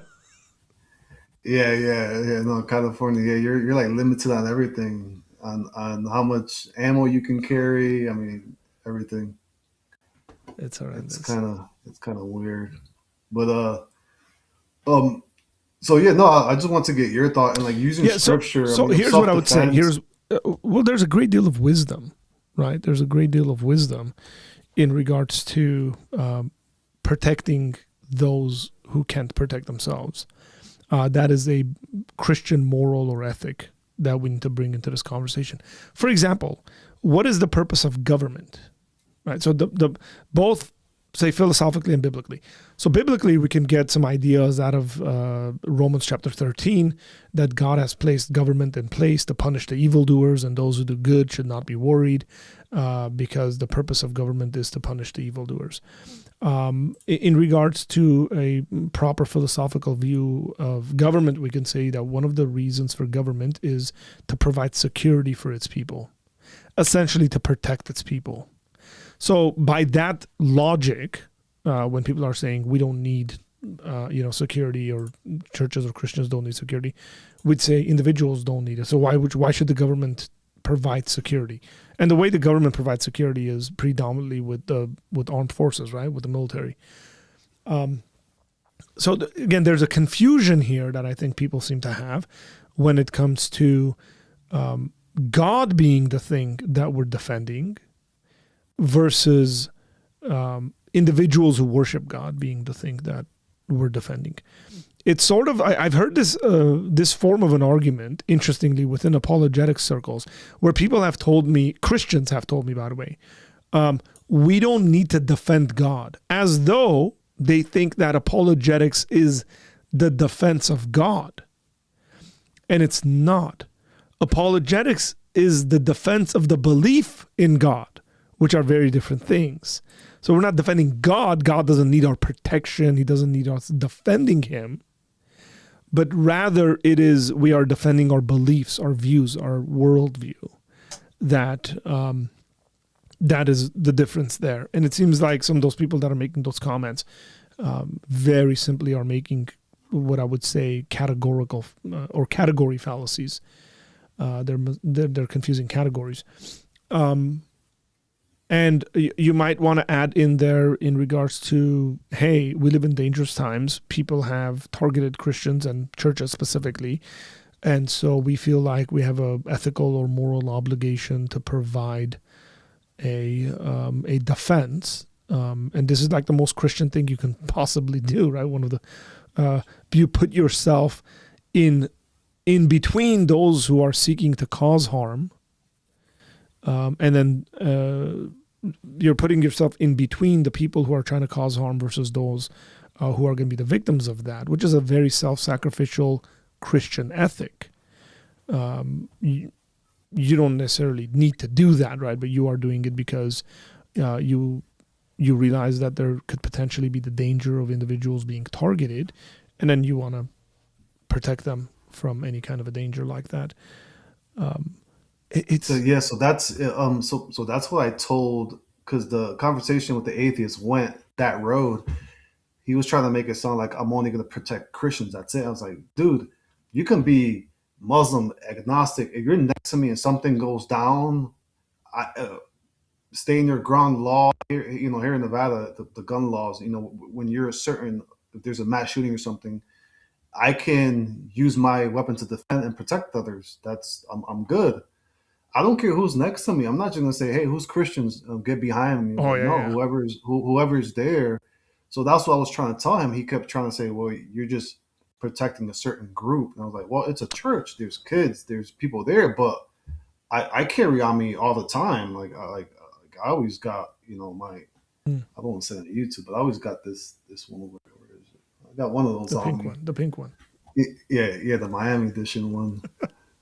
So it doesn't matter who you are. Like, if we're in a public place and something goes down, then I have the right to protect those in danger. And so after I told him that, he I don't know, he was just coming up with weird arguments. Yeah, those are very strange arguments, because you're not, when you're in public, that's a very different situation in which when you are specifically in a church or at an event for specific reasons. Those are very, very different scenarios. I hope people would see the difference between those scenarios. If you get hired to go and be security for an event, let's say it's a New Year's party, it doesn't matter. You're just there for the people that are there present to protect them. And in regards to being public, you're just there for the public. You're not going to discriminate over, and that would be even unbiblical. to discriminate between those people. Like, first we're going to protect the Christians, and like in the sense of like everybody's around you and you're separating them. So that's insane. Yeah, because I was just telling him, like, I told him, do you have something against like protecting children and families? And I'm like, I don't know. He was just coming up with weird, and I'm like, dude, will you protect your wife and your kids? And he wouldn't answer. Like, do you protect? Is this your a kids? Christian individual? No. This was the atheist guy. Yeah. Okay. That is strange. My buddy Tom says, "Is there a church security course you would recommend?" Yeah, we do we're a member of the USCCA, so United States Concealed Carry Association. They have their apps, their YouTube channels. We have retired law enforcement at our church, so it's the head security was retired law enforcement. Then it's me and like two other guys. So it's all about like 4 or 5 of us, and we all carry. I don't know if you can see there's a vest over there. That's a concealable vest right there. I kind of put that under my and you can't notice I have it on. So we're prepared, because here in Nevada it's been kind of crazy. Las Vegas had that mass shooting. And weird things been going on lately. There's been weird. Like, for instance, this one guy, he walked in the front door. He had like a trench coat. He walked in the front door and he like looked around. He was looking at the cameras. At your church? Yeah, at my church for like a couple minutes, and then he just left. And then there was another guy hiding behind some bushes looking inside. It's just some weird stuff's been going on. I mean, but that's what we're like on high alert right now, because they're saying right now also that churches need to bump up their security, because there's stuff going on in the world, and other people or whatever that want to attack churches. So we're just aware of things. But there was this one guy that will come in and he'll have like a knife, and you could tell his mental status. He was kind of weird. He was like a recovering addict, but he'll do sketchy stuff. He'll come in with weapons, and he made a comment one time. He was like, "I'm about to start terrorizing," when he was outside talking to his friend. So we heard that, and me and the other guy kind of went out there, just kind of kept our eyes on him. But yeah, so it's just, I don't understand when Christians were like, "Don't protect, God protects us." That's that argument to me. I mean, I would just respond to them by saying, "Don't work, God will feed you and your children." That's good. They're really, really bad arguments. I mean,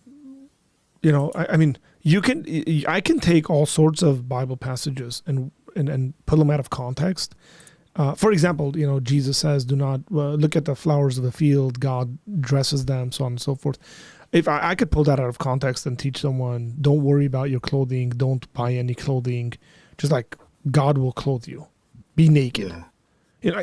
But this is the whole point. This is why we teach people to think properly, to think biblically, to use proper rationale when they're approaching the Bible, to read it in context, to do theology well, which is essentially theology is thinking about God, and sadly, one of the things that I've seen is that a lot of Christians don't know how to properly think. They don't know how to process information properly. And so they'll come up with very, very strange ideas that are both irrational and unbiblical. So they're not just irrational, they're unbiblical as well as irrational. And so that becomes hugely problematic. It's interesting. Okay, Truth Seeker Ivan says, "Arthur, I've had to convince my what's FIL? Okay, I've had to convince my FIL, who's my pastor, against this mindset. I've seen this in Hispanic churches.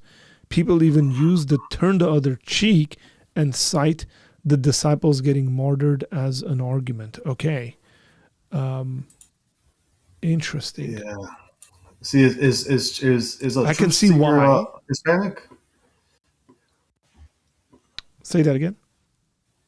Is a truth seeker Hispanic? I don't know. Ivan, you tell me. It might be. Yeah, because I come from the Hispanic churches, and for them, I'm in the English church now, Father-in-law. but Sorry, FIL stands for father-in-law. oh, my Phil. You guys, man, can you guys talk normally? I just, I don't want to say it's an age thing, man. It's just like everything gets shortened. We speak in memes and the emojis and stuff, man. Yeah, but yeah, it's like that. It is like that. I come from Spanish churches, and so to them, so Spanish churches, if something happens in the church, God forbid some shooting or something, they'll say that church wasn't right with God because God protects people. Horrible. That's what they'll say. My guess would be these would be like on the hyper end of Pentecostalism. Yeah. Yep. So this is the same sort of thinking when somebody gets ill and dies and they go, they're being punished for their sins and stuff like that. And again, the Bible answers these questions very clearly. That not everyone that gets sick or, the tower. Let me actually pull that passage up.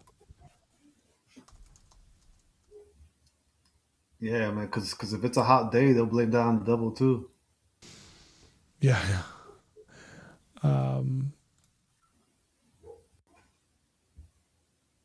going to pull up this passage here, like Luke 13, I think.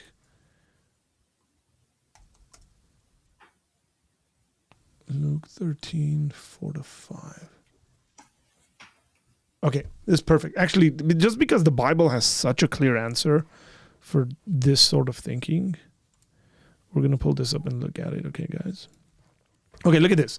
So there were some present at the very time who told him about the Galileans whose blood Pilate had mingled with their sacrifice. Now, Pilate does this crazy thing here, kills these people and stuff like that. So these Galileans who Pilate does this to, and it says, and he answered them. So this is Jesus talking, red letters, ladies and gentlemen.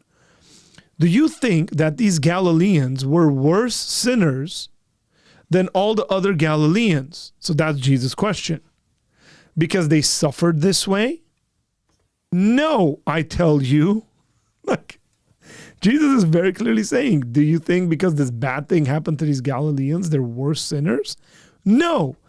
But unless you repent, you will all likewise perish.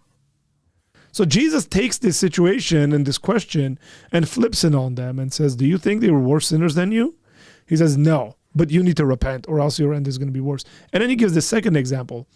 Now, this is human evil being done here, that Pilate killed these people. Jesus says, or those 18 on whom the tower of Siloam fell and killed them. Now, this seems to be like an accident, right? This tower collapses on these people and kills these 18 people. He says, do you think they were worse offenders than all others who lived in Jerusalem? No, I tell you. But unless you repent, you will likewise perish. And so Jesus gives two scenarios here, or one is given to him, the second one Jesus brings up. And he says, do you think these people, these things happened to them, this suffering, this evil happened to them because they were worse sinners? No, he says, but make sure you repent.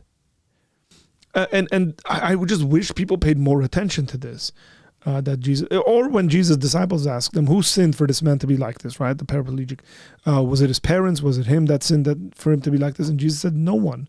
It was none of them. This was so that the glory of God would be revealed on this day. And goes on to heal him. Look, I do think that in some charismatic Pentecostal circles, this sort of rationale and thinking is permeated, you can say. Same thing, Excellence is saying similar things get said in Pentecostal West African churches. The Word of Faith movement that got to get canceled. Yeah, it does seep into those things, right? So Ivan says, a truth seeker says, yes, I'm Dominican in Orlando area. My church right now is non-denominational Hispanic Pentecostal, but not hyper. But I'm connected to many Spanish churches in this area with a similar mentality. So I've seen that in Armenian circles as well, by the way. I've seen that with older generation of Armenian kind of Pentecostals. That's why I asked that question. And that's no shade on Pentecostalism or charismatics. You know, I put myself in that camp. Folks know that. I believe I'm a continuationist. I believe in the gifts of the Spirit. And it's just an incorrect application of certain kind of theology. And so, for example, one of the things I like sharing with people is there's a way Jesus defends himself in the Gospels that a lot of people miss out on when they're reading, that where he runs away. He slips away unnoticed. It says, oh, people are getting ready to like arrest him and kill him, and then Jesus like disappears. There's no weird spiritual stuff going on there right away. He's not like, oh, I'm gone. It's that he slips through the crowd and runs away and gets away. That's one way to defend yourself, is to run away. Now, there is an aspect that should be said where martyrdom is the calling of God on our lives. There is that. Now, but we want to be very careful, I think, here in regards to making decisions for people who haven't made that kind of a commitment to the Lord. So it could be that I could do certain things and I would say, yeah, I'm willing to die for my faith in these areas, in these circumstances. But if somebody's trying to like rob my house or something like that, I'm going to protect myself. Or if somebody's going to attack my family, I'm going to protect myself and my family because I have a responsibility over my family versus me putting myself out there in regards to the martyrdom conversation. So there is a fine line. And I think this is something that we should be aware of. But making a blanket statement like, oh, you know, those guys weren't right with God. That's what, I mean, Jesus very clearly answers that question here in Luke chapter 13. God will protect us. I think, in order for an idea or a thought to be true, it's got to be consistent. So you got to take the same principle and apply it in different circumstances and see whether it comes out, you get a good answer. So God will protect us. Cool. Let's apply it to work and feeding. Let's apply it to any sort of thing that we do on a daily basis, you could say. And then you get a result that's like very obtuse. You don't want Christians starving. You don't want to create lazy Christians. The other thing I would go to as well is that there is an aspect in, so this is in the Gospel of Luke.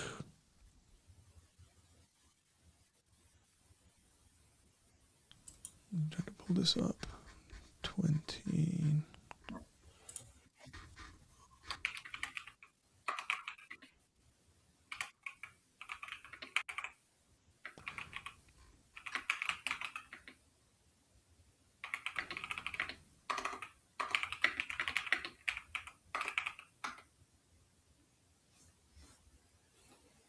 This is where I wish I memorized scripture a lot better, but yeah, I was right there. So here's Jesus talking to his disciples, and he says, a dispute arose among them as to which of them was regarded as the greatest. Let me see, actually. Let me make sure I got the right passage. I don't. 30-something. Okay. Here.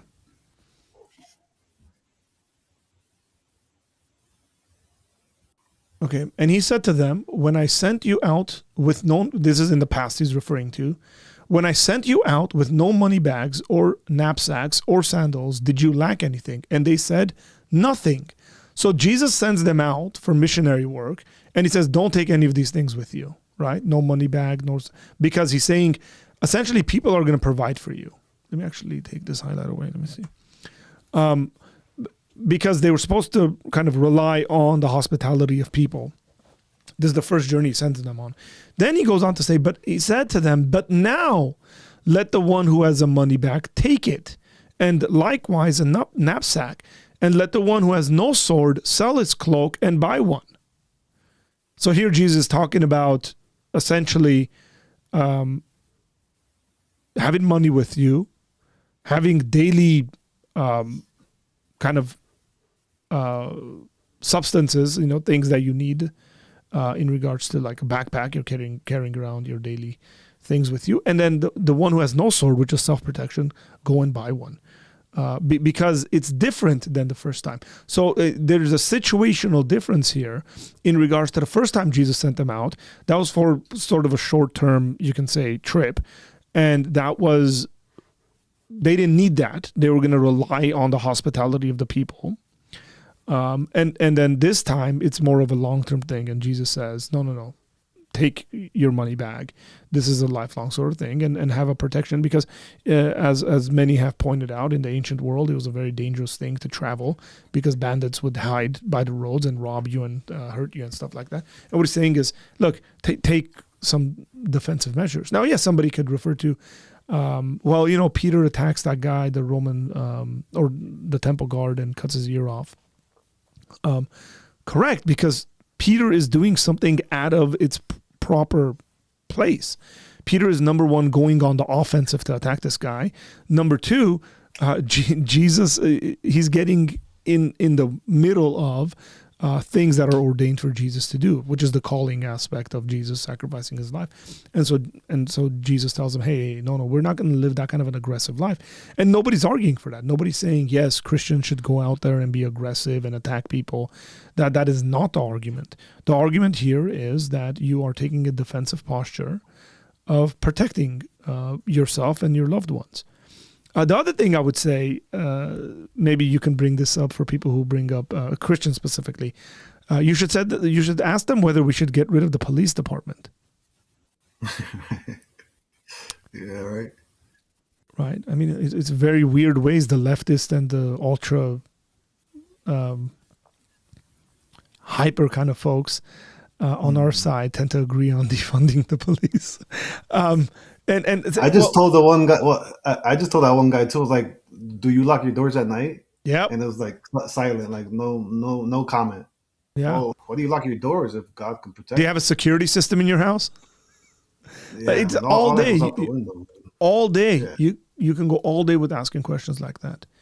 And you go, no, it makes no sense to get rid of the police department. They provide us with security.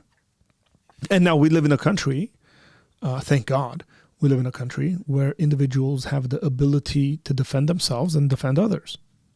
So yeah, the police might not come and stand guard at your church, but legally we have the ability to set individuals there, whether internally trained individuals or you can hire. Many churches I know hire a security team to protect their churches and their individuals. So, man, that's weird. That's just some weird thinking. I was shocked. I wasn't shocked for the atheist guy, but when other Christians, like I said, some Christians were like, dude, thanks, brother, for protecting our fellow brothers and families. I was getting, good comments. And then all of a sudden it's like, God doesn't need your guns. Like, what? Correct. Like, Correct. He doesn't. I know he doesn't. So they were like, this one guy was like, my God. I mean, I don't know if it's possible, but can you share the comments, or can I share the screen? Sorry, do I read which comment? Well, I just wanted to go over those comments, but I don't know. It's going to be kind of hard to find, though. Which video is it? There's a video on my channel. It's a short, and it says like security or something. By the way, I like your helmets. Was that a gladiator helmet I saw in the back? Yeah. I got the gladiator. I got the crusade one, and I got the Trojan one. Yeah, I like the gladiator one a lot. It says security, 41,000 views. Yeah, that one. So just go on the comments. Hang on, I'm gonna play this in a second. Somebody asked a question. Let me respond to this first. So that case, in that case, the Crusades were biblical because I've heard arguments against it. So Double Broker, let me recommend a book. I'm not an expert on the Crusades, but God's Battalion by Rodney Stark, who's so he's a professor of social sciences at Baylor University. And this book is called God's Battalions, and the subtitle here is The Case for the Crusades. Now, anybody who's a historian and understands what's going on, they're not going to make an argument for every single crusade because there's many crusades. And then recently I watched an interview with Raymond Ibrahim where they go into this a bit. You might want to look at not a introductory kind of understanding of the crusades, but go into the depths of the Crusades and the reasons that people used and which crusade did what. And some of them you could say were justified, and some of them you could say were completely unjustified. So that would be my answer to you, but you might want to do some more research against it. It's not just, I've heard arguments against it. Sure, you've heard arguments against it, but are they properly represented arguments or not? And so going to look at that. There, you could build a just war case and apply it to the Crusades. Okay, let's check this out. This is your short, and then we'll check out the comments. Able to allow a safe environment to happen so that the work of ministry will not be interrupted. Theology for security, really, really important stuff. Hope you don't mind I preached at you a little bit. The next thing you'll want to tackle is mission statement. That's something really, really specific to you, so I won't do that for you. But really, when I think of mission statement, I think the church has its overall Great Commission type mission statement. And as a security team member, we'll be able to allow a safe environment to happen so that the work of ministry will not be interrupted. Okay, so I just wanted to know the full context of that before we see this. Okay. This guy said that's so messed up. Oh, gosh. You didn't respond to this?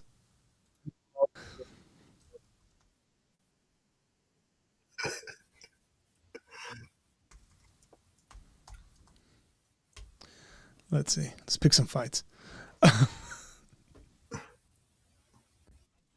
Okay. Bro's more ready than most people. Okay.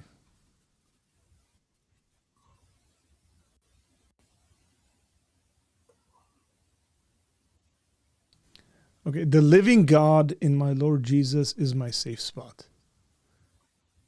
That's great, but that might not be other people's safe spot. Just saying. And here we're using, okay, so here's where the logic falls apart, right? Do you drive a car? Do you wear your seatbelt? Do you have a car with airbags in it? Like, we could take this thinking and go, don't put your seatbelt on because Jesus is my, safe spot. It doesn't make sense. This is why I said it's sort of like this category fallacy. They're categorically thinking about incorrect things. He's using the word safe there, not the way that you guys are using it and what you're trying to say. Let's see. I'd like to see your inventory. Okay. Was that a P320? There's asking gun questions. Okay, that's smart. A church security mission statement, right? What is the mission of the securities? Okay, so could you explain? Yeah, I was curious for that. Could you explain what you were talking about there in regards to the mission statement? No, that's an audio from this like a security team. Poet. Yeah, he has his own channel. I just use his voice to explain about. What was the channel called? Warrior Poet. Yeah, I'm subscribed to that guy. That guy had William Lane Craig on, by the way. John. I forget his last name, but his name is John. Yeah, good. Yeah. So that's his voice talking over like the video. Because if I do something like I'll get copyrighted, so I have to use whatever the voices they have. Yeah, got it. Okay, so this guy's coming up with an argument very similar to yours, right? Like, so funny how all these haters are making comments as if they don't lock their doors. their car, their homes at night. What are they worried about? Will your God not protect you? Yeah, this makes Christians seem very silly when people make these kinds of arguments. And we need to battle it as much as possible. That one right there. Reported for terrorism? What?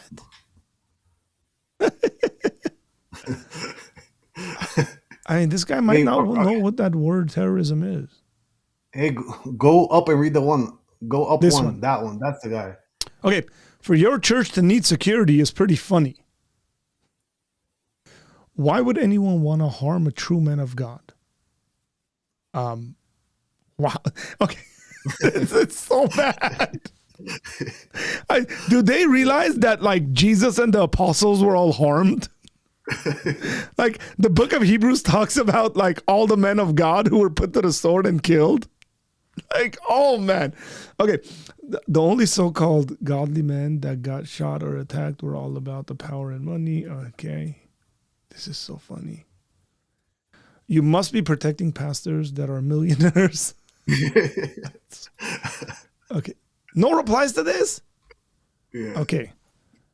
Dude, I kind of gave after replying. I was like, you know what? I'm done. And the disciples.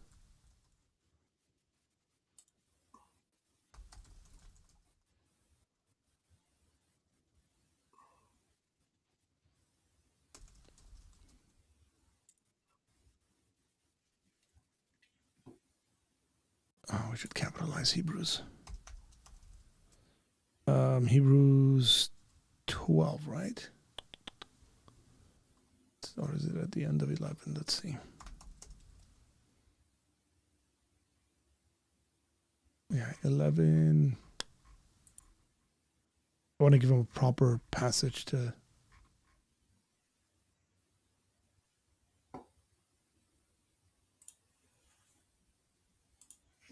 I mean, this is nuts. I mean, it's good. Yeah.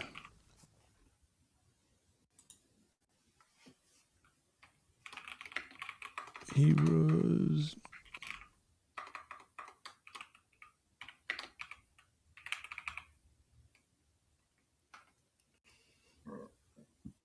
These all died in faith, not having received the things.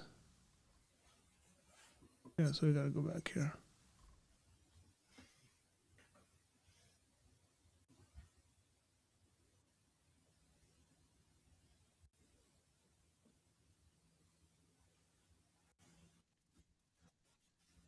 We're with you, chat. Don't trip.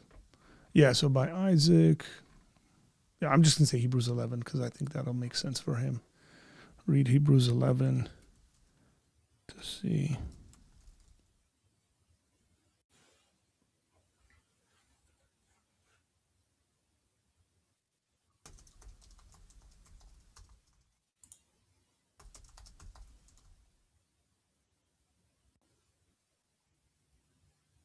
Bam.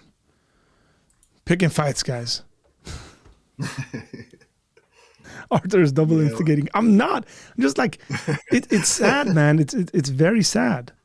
That's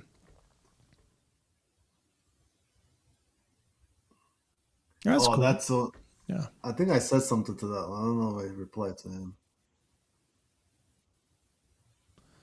All you're doing is establishing a faith. Oh, it says faithless. I read faithful. Oh man, that's horrendous. What? Yeah. Okay, if you don't have biblical wisdom to say something like that, I bet you lock your doors at night. Yeah.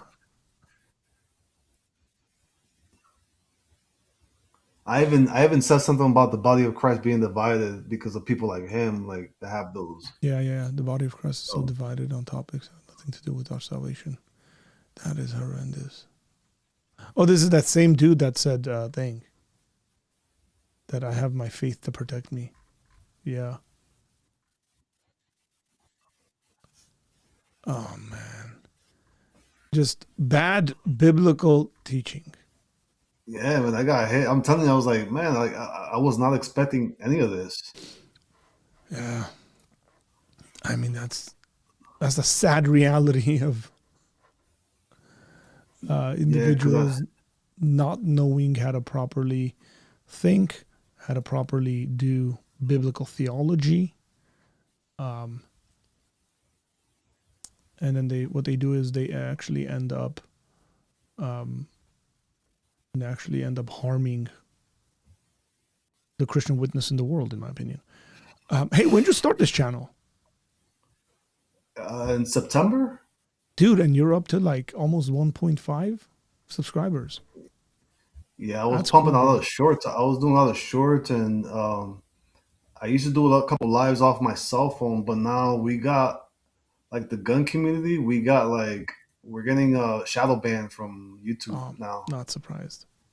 So yeah, because I used to get like 30 viewers every night. Now I get like 2 to 5, and every gun tuber, they're going through the same thing right now. Insane. That's kind of interesting because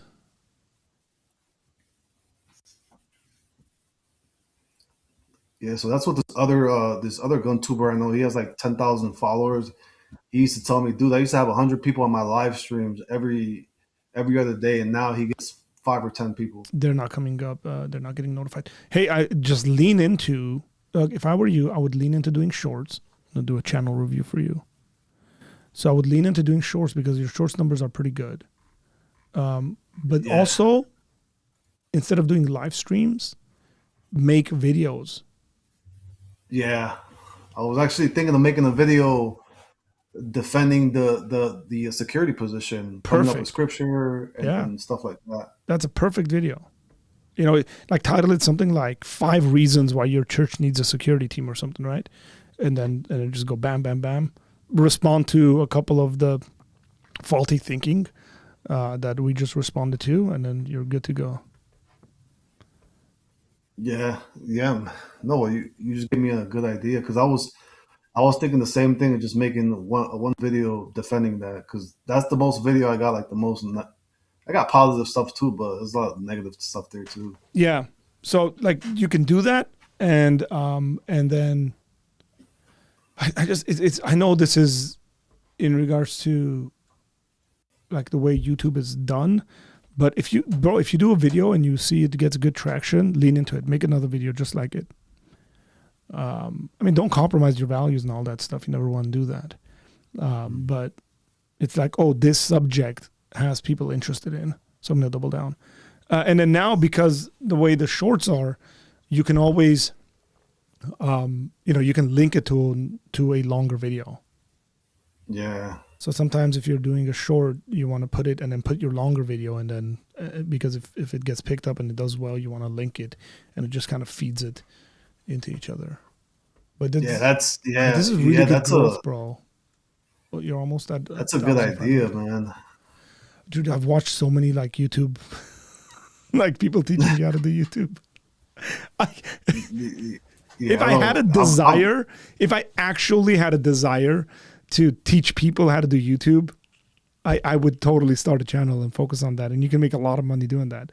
But I just have no desire for that. I tell my friends who want to get into content creation and stuff, like all the stuff I've learned, do it this way, do it that way.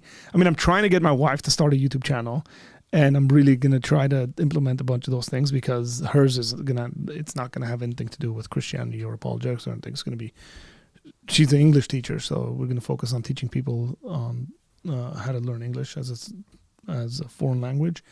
But she's like, nah, I don't think it's going to go anywhere. And I'm like, no, it's probably going to make you retire. Like that, like we're at like the very opposite ends of like how well it could do.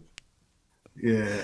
I always just wanted to do a little channel of kind of both, like, 'cause I'm a gun nut too, but I'm also I love apologetics. I love theology. I love all that. So maybe I could try to combine them together. So I came up with the idea, came up with the logo and everything, and then I just bought a couple things and just started. Yeah, around September. I think I posted my first short in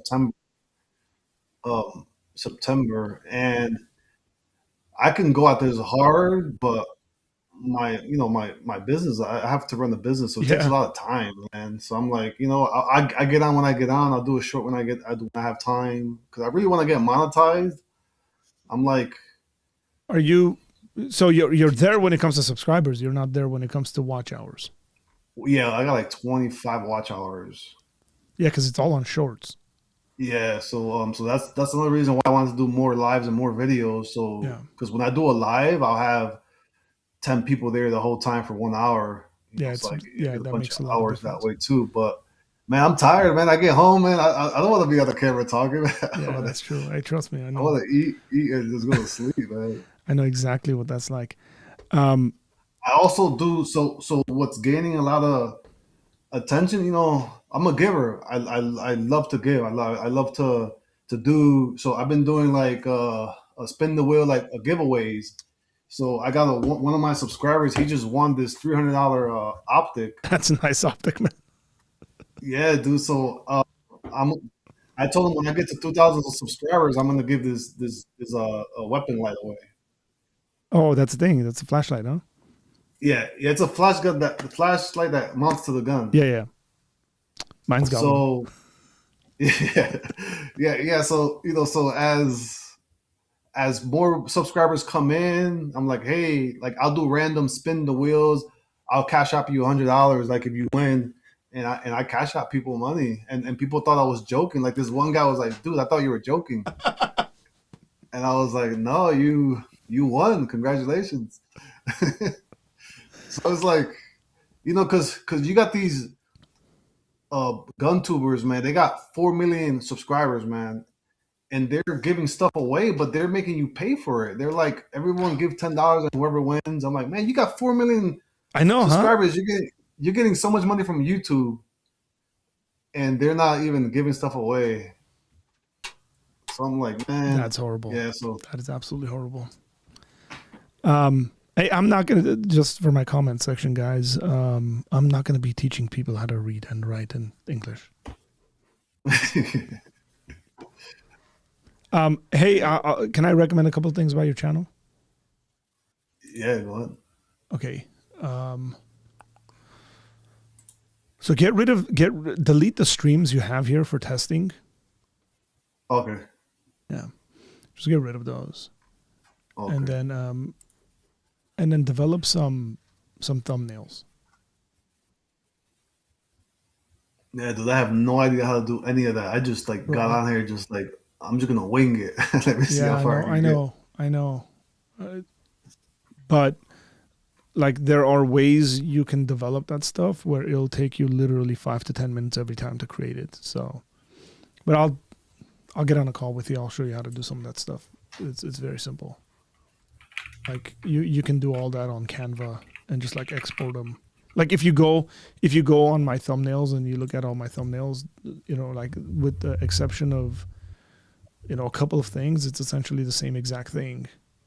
And I mean that creates uniformity, and people like that, seeing that on the channel. And it's like creating a thumbnail like that. Once you have your main kind of idea down, you just fill in the subject, No, the thumbnail. The thing is, I have no idea what other gun channels look like, and so you might want to check that stuff out. So, let me see. Go ahead. What were you saying? No. So when you say thumbnail, you mean the picture that add up to like an AI picture or whatever? Yeah, here I'll show you. So this is I don't know how to pronounce his first name right, but this is one of the biggest gun channels on YouTube. You see this guy? I never even heard of him. Grand Thumb. Oh man, this guy's huge, bro. Well, how much? He's almost got 5 4 million. million? Yeah, 4 million. Oh, wow. 4.5 million, right? Oh wow, never heard of him. So look at his thumbnails, like these pictures, the way he has these pictures. Oh, okay. Now he's like leaning into like military a lot, right? So, but like anybody who knows weapons is gonna know exactly what this is about. Like he's got the name of the gun, he's got the bullet here, and so.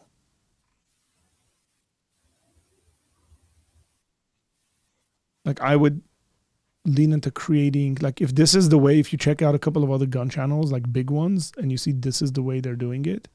Now, these guys test weapons. They're shooting at dummies and all that stuff. Yeah. Like, I don't know, you're in Nevada, you guys might, go into the desert and do that stuff, but. That's the plan. My schedule is so busy now, but my plan is to go out and make actually shooting content, like me doing drills and test and doing reviews of guns, because I'm hearing that these companies will send you free firearms Yep, and you yep. just review them and then you can have them. Like, wait, man, Oh, that yeah. wall get like so filled back Yeah, there. there's what's his name? Oh man.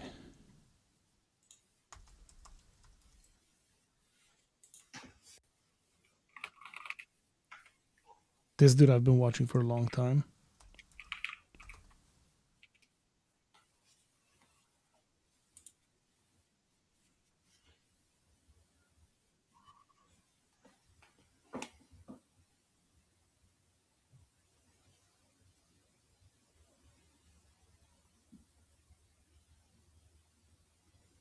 Hickok 45.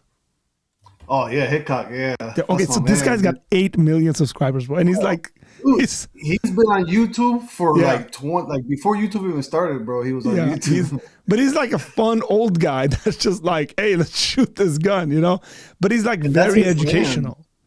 land. Like Yeah, for no, he's for folks who are interested, and now he's big enough where like his thumbnails, look at this, like literally his thumbnails are a part of the video, and he's just got the name of the gun, right? Like his thumbnails are like, you know, he puts them up and then YouTube gives him an option. He goes, that one, you know, or they take a picture and put it up. But again, he's big enough where he's going to put up a video and folks are going to watch it.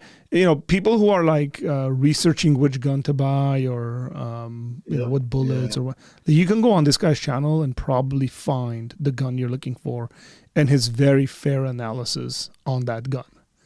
And they've sent him, I've seen him where he's like, you know, shout outs to this local, they sent all these bullets we're about to shoot. Like, yeah, shoot them all. yeah. So that's Yeah, why. he gets a lot of dude. He gets all those guns. I think he gets for free. He doesn't pay for ammo. He Yeah. doesn't like 9 million subscribers, man. He's getting guns thrown at him, man, left and right. Yeah, he's at a place where people that's super easy to develop. Let me see. Yeah, I've been watching that guy for so long. Yeah. Man. Yeah, I've been watching him for a while as well. Yeah, I kind of want to buy a big property like that too, so I can have my own range in the backyard. Man, that'll be so nice. Oh yeah. This video's in Nevada. I'm gonna show you this because I was on that trip to Nevada where they recorded. I wasn't there when they recorded this, but this is my buddy. Not this one, the one that walks in, is my buddy that I said he does the custom work. Yeah. Check this out. But I think he custom designed.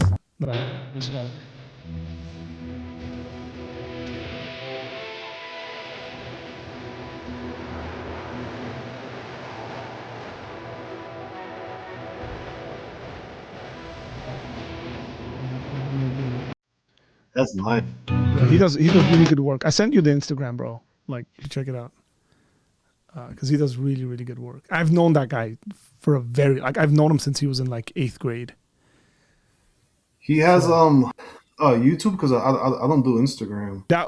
So the one I just put, but he's way more active on Instagram than he is on YouTube. But yeah, that was his YouTube channel I just pulled up. Let me see. I'll send you that too. Yeah, he did some custom works for some big names and big gun companies. Oh wow, yeah, that stuff gets expensive, man. Like doing custom stuff. Yep. Yes, it does. Oh, okay. I just got it. He said, "I watched this guy's backyard is. I watched that guy's backyard is nuts." He has a review that helped me to buy. Yeah. Yes. Yeah. So that's the whole thing. Like, I want to start doing reviews. What's a good carry, concealed carry? What's a good home defense? And in my opinion, you know, so because there's a bunch of but some people want to watch like, you know, someone that's like like them, right? Someone who's knowing the game, and just to give your honest opinion, because when you get that much subscribers, it's kind of hard to read between the lines, right? Like, are they paying him for the promotion? That gun sucks, but hey, but with me, no one's paying me, so I can give you like the raw, like, hey, this one is better than that one. I mean, I've seen guys, not necessarily within the gun space, but I've seen guys who do reviews, like tech reviews. And when a company reaches out to them and says, hey, we want you to review our product, they will tell them, hey, are you sure? Because I'm going to be very like super honest with my review. And so the company gets to decide. And some companies are like, yeah, like if we have issues, point out the issues so that we can, improve our product. And then some companies I'm sure who are like, no, we kind of want you to promote it. And those are different sorts of things. And then these guys will give reviews and be like, okay, here's like 5 things I loved about this product. And then here's 5 things I think that this product can improve on. So there's room there. You can always do that. I've been saying there's a guy called the Honest Outlaw is blowing up right now with the shorts on YouTube. He just picks a comment and answers questions. That's a good idea. Hey, Ivan, this is so interesting because YouTube has YouTube has the thing where you can create a short based on a comment. For some reason, mine has never worked. Like, I would love to respond to people's questions by just creating a short and putting it up. Like, that'd be so good. But never gives me the option to do that. And so I don't know what the deal is. Yeah, that guy, Honest Outlaw, he's friends with PewView. PewView has like 5 million subscribers. I believe they're like buddies with that Honest Outlaw channel. Which the same, that guy does reviews because I watch his stuff. He does, good honest reviews. Or maybe I was thinking maybe I should start doing the reviews in Spanish too, because some people don't speak English. Well, maybe I should start doing it in Spanish. So what I would say is pick something and then run with it and grow that out, and then develop something off of that. So like if you're gonna do English, just do English. If you're gonna do Spanish, just do Spanish. Like that. And I'm not just saying that. A whole separate channel, maybe. Correct. Yeah, like that could be like a future idea where you're like, okay, in the future I'd like to like develop this into Spanish, but just like focusing on that. Yeah. He said I meant Johnny Q, but I do follow Honest Outlaw. Yeah, there's a lot of stuff out there, man. I always think there's room for reviews because it's educational content, right? You're saying here, you're helping people. I mean, more people are searching things on YouTube in regards to reviewing products they want to buy than they are like Google. So YouTube is a search engine. Like if you view it like that, then you can do a lot of reviews and give a lot of good content. Even simple stuff, man. Like if I were you, I'd set something up like a camera, like your phone, and then just like teach people how to clean your gun and then put it back together, what to use and all that stuff. Like people have weapons they don't know how to clean. So when you're cleaning one of your guns, just record it. Like just put an aerial view, just record it, fast forward it, then you can do like the audio on it. Or do the audio on it. Yeah. I was trying to figure out how to because I bought another gun and I'm gonna put a trigger on it. So I got the trigger, so I was gonna do that and make a video like that, but I need something to go over from the top down. Anchor, there's a company called Anchor Mounts, I think.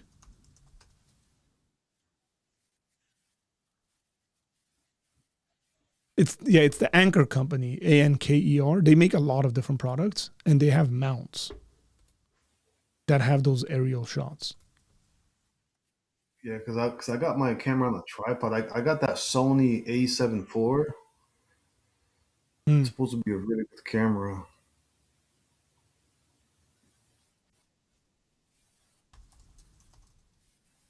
Yeah, because I picked up the. I don't know if you could see it. A little in between here. Where is it? I just got that little guy right here today. That one, Coyote Brown. So I got a trigger for it. So I was gonna do a quick trigger check because I know when I first started getting into, because I do gunsmithing too to like a certain extent, but I had to learn on my own, man. I had to figure stuff out. I had to do research, and some YouTube videos didn't have like they'll just do it real quick, and I'm like, man, come on, dude, take your time. I can't see what you're doing. So I kind of want to go like zoom in. You see this pin right here? Take this spring out. Do this, do that.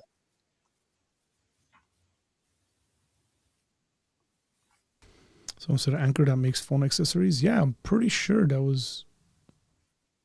that's the one. No, sorry, not Anchor. I found it. It's called Archon Mounts. Right here. These guys make like really crazy mounts.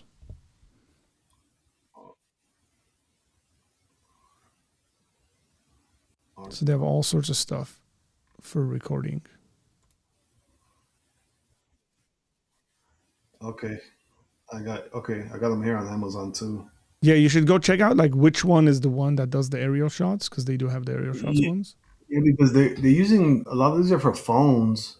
Yes. Well, So you want, but look, if you look carefully. Oh, you can change the this plastic thing, for example, will get removed, and then you can mount your phone on there. With the camera. I mean, yeah. Sorry, your camera. You can mount your camera. Yeah. Yeah. So you need the bottom part of the camera, and then you mount it with that little screw that's on them. Yep. Yeah, I'm looking at it on Amazon right now. Yeah, just look through them, and then what I would do is, I don't know, look through their products and see which one is the one that would fit best. And they're very like, their stuff is made quality. It's not like sort of cheap metal, like it's heavy, heavy duty stuff. Yeah, I can tell. I mean, I looked at one, it was $100-something. So I mean, the good stuff costs money most of the time. Yeah, there's a lot of like, you might even want to look at people who do cooking tutorials, and see if they have if they recommend anything that works well for theirs, because the aerial shot is there for them as well, quite often. So. Well, I hit up Nick Norelli. Yeah. I hit him up, and he made, because I was asking him when I first got into doing videos and stuff. I reached out to him, and he made a video just for me on his channel on his equipment. So he built his own with like 2x4. He built like a little it was kind of but it works, because he was like, hey, look, I hook up the camera to here. I built my own little mount, attachments. But I was like, man, I don't want to have a bunch of 2x4s in here. Yeah, I want to put it like right. I mean, that's always that's always the questions you're asking. Is like time. Some people can do it. Some people enjoy doing it. Some people don't. I mean, I've rigged things in my office that I think would work, like for my office specifically. Versus there's things I'm just like, okay, I'm gonna buy this because there's individuals who've thought about it and they've done a really good job. For me, it's like space is always the issue. Like I always want to utilize space to the best way I can. Okay. Hey, I haven't even looked at my phone. I do have to leave. Yeah, me too. I'm hungry. Man, all this gun talk's making me hungry. Thanks, man. I'm glad you're doing good. Your surgery went well. Yeah. And I'm glad you're doing this. This is cool. I like it. But hit me up, man. Shoot me a text if you need, like, if you're looking through some stuff and you're like, should I get this, should I not? Like I said, I've watched so many different videos on how to do YouTube and how to make it like kind of work. And like, sometimes I'm just like, my niche is a bit different, and where like there's other things where I'm like, oh man, I wish like if I was doing that, I would do this. I just don't have a passion for it, so I don't do it. But I can always recommend or give some ideas out there. And I've just learned from watching different people and also asking. I've asked a lot of guys that have really big platforms on how they did it, you know, some stuff they figured out, and just learn from that. All right, yeah, man. I'll be reaching out to you as soon as I get some more ideas and stuff. Cool. Good talking to you, man. All right, brother. I'll see you. Go follow him, guys. I'll probably see you in San Diego here in the next few months. I hope so. Yeah. That's gonna be awesome. All right. Yep. See you, man. All right, bye. Bye. Well, yeah, go give him a follow, man. If you're watching this. By the way, this stream has really helped me stay up while I'm editing photos. You're welcome, I guess. This channel has become all sorts of things over time. A fun review channel and never been on. Meant to say gun review, but autocorrect. Yeah, that autocorrect. Okay, guys, with all that said, happy Friday to you. First Friday of the year. And we will see you guys Monday, God willing. And look out for some videos I'm going to put up. We're going to try to lean into some things really hard this year. So look out for those things. God bless you guys, and I will see you later.